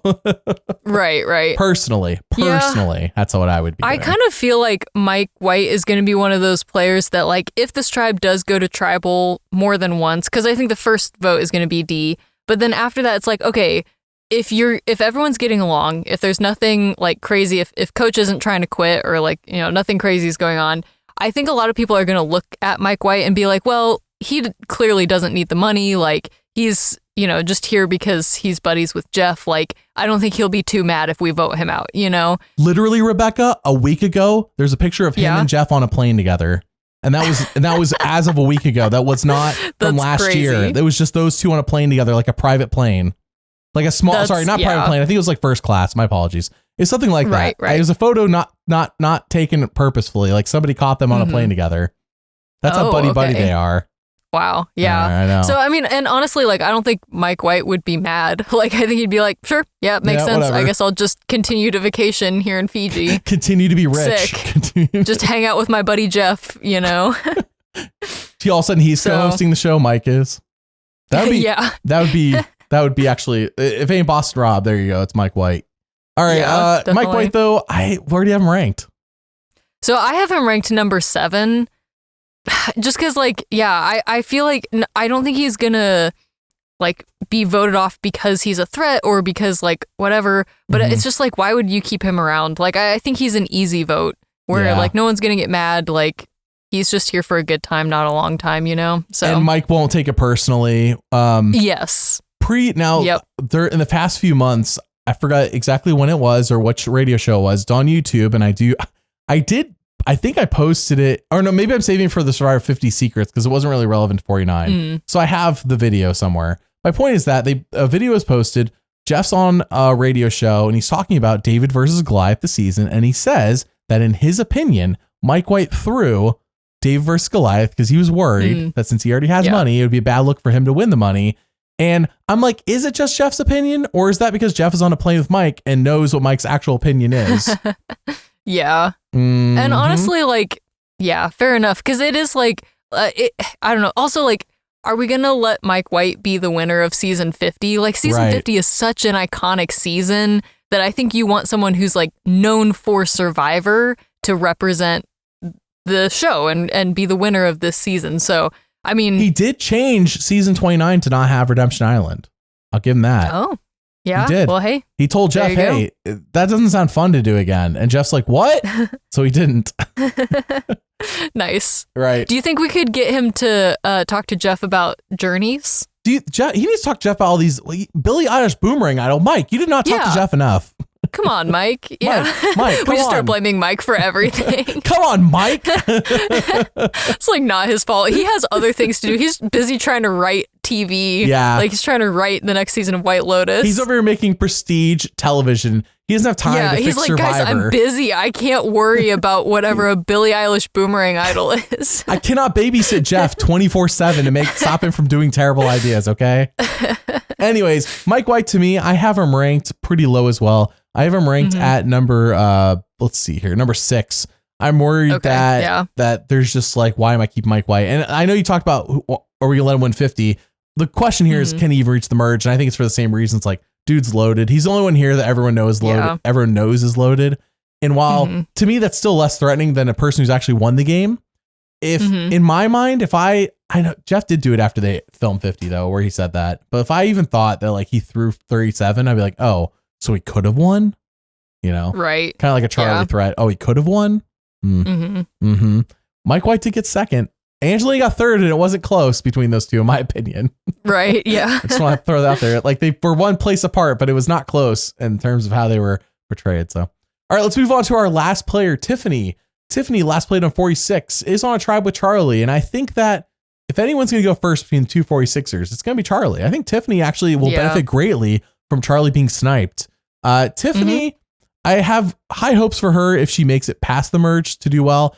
The question is, I think Tiffany's a little rough around the edges, if that makes sense. Like the infamous scene where Bonu's like on his knees, like Tiffany tell him, get up. I'm not talking to you like that. Like, that's Tiffany. You have to like that about her. You have to. Here's the thing though. Here's the thing. Is she actually rough around the edges, or had she just been living on a beach with Bonu for however many days at that point? And you know what I mean? Like, Angelina, oh my goodness. Like, frankly, I think Tiffany was just like, I don't think I would have been any better in that position. Like, I don't know how she put up with it for so long. I don't know how any of them did. And there was a whole episode where her and Kenzie just dunked on Jess every moment they could. They're like, Jess sucks. Jess caused World War II, I'm pretty sure. Like, that's the way they were talking about Jess. And it's like, Jess who? What did Jess do? Yeah, poor Jess is just over here like, what? And she's like, oh, I'm trying to trick Jess with this fake idol I planted, and she won't even find it, that jerk. And it's like, Jess is the jerk? Tiffany, what? Man. That's the Tiffany I remember. So it's like, I'm a little bit worried that about her social game in that aspect. Sure. If she can smooth out the edges of her social game, I do think that Tiffany has a great shot at going far, and I have her number 3 of making it to the merge. I do worry though that if Tiffany is exposed for like, it's like kind of hard to like work with you, Tiffany, when you're being so, I don't know, but then she's on, it's like 50. I think people here have thicker skin than they do. I would hope so, at least. Absolutely. I would hope so, than they do on 46, where like Bonu had no skin, or like the thinnest skin you could possibly have. And then you got people like, but like the episode where her and Kenzie like dunked on Jess and like just picked on her, like it does like Bonu on his knees lives in my head rent free. But that episode where like her and Kenzie just like, Jess didn't really like, she was a little low key, but like Jess did not deserve to be ripped the way she was by those two. No. And the show just portrayed their winner like that, because that's what happened. And Tiffany was just as big of a part of that as Kenzie. And it's that's the like red flag to me. It's like, if something goes wrong, it's something like this, where it's like, Tiffany's being too rough. And while it worked with Kenzie and even Q, is it going to work with everybody? I don't know. What do you think about Tiffany? Yeah. I agree with everything that you're saying. I think also like something to consider in terms of her social game is that I think that she, now whether she did this intentionally or just kind of stumbled into it, she was able to not offend the players who had more control that season. So like, yes, she was dunking on Jess, but that was sort of her bonding with Kenzie, who ended up like obviously winning that season. Yeah. So like there might be an element there of her like being aware of like who she can, you know, dunk on in that way and who she needs to not offend and that sort of thing. So yeah, I have her ranked very high as well. I have her at number 2 as in terms of like getting to the merge. Because I also think like, again, on this tribe, like she's not enough of a threat compared to some other people. Like I don't know. I think she's going to be kind of a I don't want to say background character, but like she's not going to, she doesn't have as big of a personality as someone like Coach or someone like Mike White even. And she didn't make it super deep last time. She made the merge. She didn't make it super deep, very low threat. And I think she did decently in challenges. I don't really remember for sure with her, but okay. Yeah, like I don't think she's going to stand out too much either way, good or bad. So I think that makes her very likely to get to the merge. So yeah, I have her at number 2. Where did you say where you have her? I have her ranked number 3. I'm pretty high on her as well. She's the what the heck pick of the cast, as people have said. Like everyone else, whether you don't like them or like them, you get why they're cast. She's the one person that's like, we couldn't get anyone more prestigious than Tiffany. You know what I mean? For 50, like this is, I guess not. You know, like I hear that. I think I also like, there's some part of me that feels like Tiffany has more than we got to see of her in her initial season. Like, I think she has more to give. And I'm hoping that that's what happens this season, that we get to see that. Yeah, and some people were definitely cast for their name, like Ozzy, because if we think about Ozzy, like Ozzy does not have anything else to give. He was the same 4 times in a row. So unless you're doing a twist that favors challenge beasts like Redemption Island, I don't know if Ozzy has anything left. Like Game Changers kind of sealed the deal on this is just Ozzy. This is just who he is. But then it's like Malcolm has a lot more to give. Malcolm got screwed on Game Changers. There's a lot of potential with Malcolm still. But Malcolm got cut short. Malcolm's just not a name. So they picked Ozzy instead of Malcolm. I also don't know if wasn't required this season to have 50% of the racial split between white and non-white. I think that's the best way of describing it. Whereas Ozzy fits the non-white and Malcolm does. So like you could also say that's why Ozzy got picked. But I think in some ways names were picked. And in other ways, like, Tiffany, really? Why not Marianne? You know, if we had to go this direction, I really liked Marianne. I wish Marianne would come back. And I think she was supposed to be on the cast. And then she says she was cut for Savannah. She says this. Okay. I don't know if that's true. That's just what she said on Robin's podcast. Yeah. So I'll throw that out there. Anyways, there you go. I really hope there's another returnee season. Let's say 54. Like 51, 52, have your newbie season, 53, 54. Let's have another returnee season. Let it be the Blood versus Water 3. Rebekah, you and I are on the Water tribe. We can ooh and ah over the fact that Boston Rob is here. But like, oh my gosh, it's Boston Rob. That'll get screen time. Yeah. I love literally, Rebekah, you and I will have to like pregame. And it's not pregaming on how to play the game. It's pregaming on how to get TV time. Yes, that's all I care about. I don't care about winning. I just want to be on TV. I just want to get maximum Should I say that in our audition video? No. You got to keep that to yourself. They want you to be authentic, remember? Yeah. Even though that is authentically what we're trying to do. Authentically in this yourself. Hypothetical scenario, you need to be authentically what Jeff wants. And therefore, if you're authentically what Jeff wants, you'll get on. So once we get on the show and it's too late to cut us, that's when we start saying all the things they want to hear for TV, like, holy cow, Journeys. When I watch Survivor, I think this is the most dangerous thing. But you have to see it without a hint of irony, Rebekah. You have to be like, Boston Rob, he is my hero. I have a poster of him in my bedroom. Now you're going to say that, Rebekah, and they're going to be like, can you send us a picture of that? Because we would love to show it. You have to go home. Sure. You have to print off get a picture of him or a poster of him, put it on your wall, take the photo to prove that it exists. TV time. Yep. See? They're like, this looks like a brand new poster that is crisp. It was just printed. I refresh it every year because he's on a different show every year and I need to update my Boston Rob poster. I would love if he came and signed it at my house. Oh. I'll bring it to him. Yeah. I'll bring it to a convention, the Boston Rob convention. Like, this is the stuff you gotta say for TV time. Yeah. We're just like pre-gaming all the ways to like get TV time. Like, all right, who else is there? Rizgod and Lizgod? Can I be the Wizgod? I don't know if I want to be called the Wizgod. Nope, that sounds bad. Nope. I'm just saying, Rebekah, we got to come up with, we got to be on the Water tribe. Yeah, we'll workshop it. We'll workshop it. Pre-game how to get TV time. We're like on the show. Go. People are like, they're horrendous at gameplay, but boy, do they know how to say what the show wants. We get voted out immediately. Well, but for that one episode, I do. Yeah, we get a lot of screen time. Yep. And then after you get voted out, I'm like, okay, I'm going to lock in and actually play this game now. Yep. I get 5th place. That's my prediction. Yeah, you're the Genevieve finish. I get the Jelinski finish. Yep. There you go. All right, well, hey, that's the end of our 24-hour podcast. I will have to edit this down somewhat. I mean, there's a lot to talk about. Season 50. So much. It's exciting. It is exciting. I am a little bit worried about the advantage is who isn't worried about that, but I'm looking forward to the 3-hour premiere is going to be exciting. My hope is that, yes, there's going to be these advantages that we as the fans don't care about, but I think that the cast is solid enough and like, I don't know. I think there's going to be enough other things for us to be excited about and for us to talk about. Like, we can just kind of pretend like the advantages don't exist and still like have a good time watching these people come back and play again. People who haven't played for 20 plus years. Like, I think there's going to be enough good content that it'll still be a really good season. Yeah, we'll see. Because Jeff did a whole episode with Beast Games and I watched it. And by watched, I mean I skimmed through like. Once they did challenges, I was like, okay, I can skip this. But basically how that worked was, for those who didn't watch it or don't want to watch it, it was basically Beast Games, the TV show on Prime, their 4th episode. They're like, okay, we're taking like part of our cast. It wasn't the whole cast for whatever reason. Part of our cast, I guess Survivor doesn't have the budget, part of our cast to Fiji, and like one of the players was Sue from Survivor 47. And they went there and they did 2 challenges, and basically those challenges basically whittled down the cast that they brought there down to 2 people, and then the people who were eliminated in those challenges got to vote for which one of those 2 got to win an island worth $1.8 million. And Rebekah, I think you said it best when I told you about this, and you said, that sounds like a big responsibility. I'd rather just have the money. Yeah, straight up. Yeah. Like, now I have to maintain this island. That sounds expensive. Also, can I ask, was Sue part of the cast because she was able to fly them to Fiji?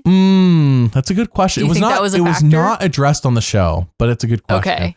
I will say the way the show was filmed, the episode was filmed, it seemed to me like Survivor did film it. I think Beast Games themselves also filmed it, if that makes sense. It was definitely edited by Beast Games. So Survivor footage edited by Beast Games is basically the vibe I got from the episode. It was a cool crossover for the sake of exposure to Survivor.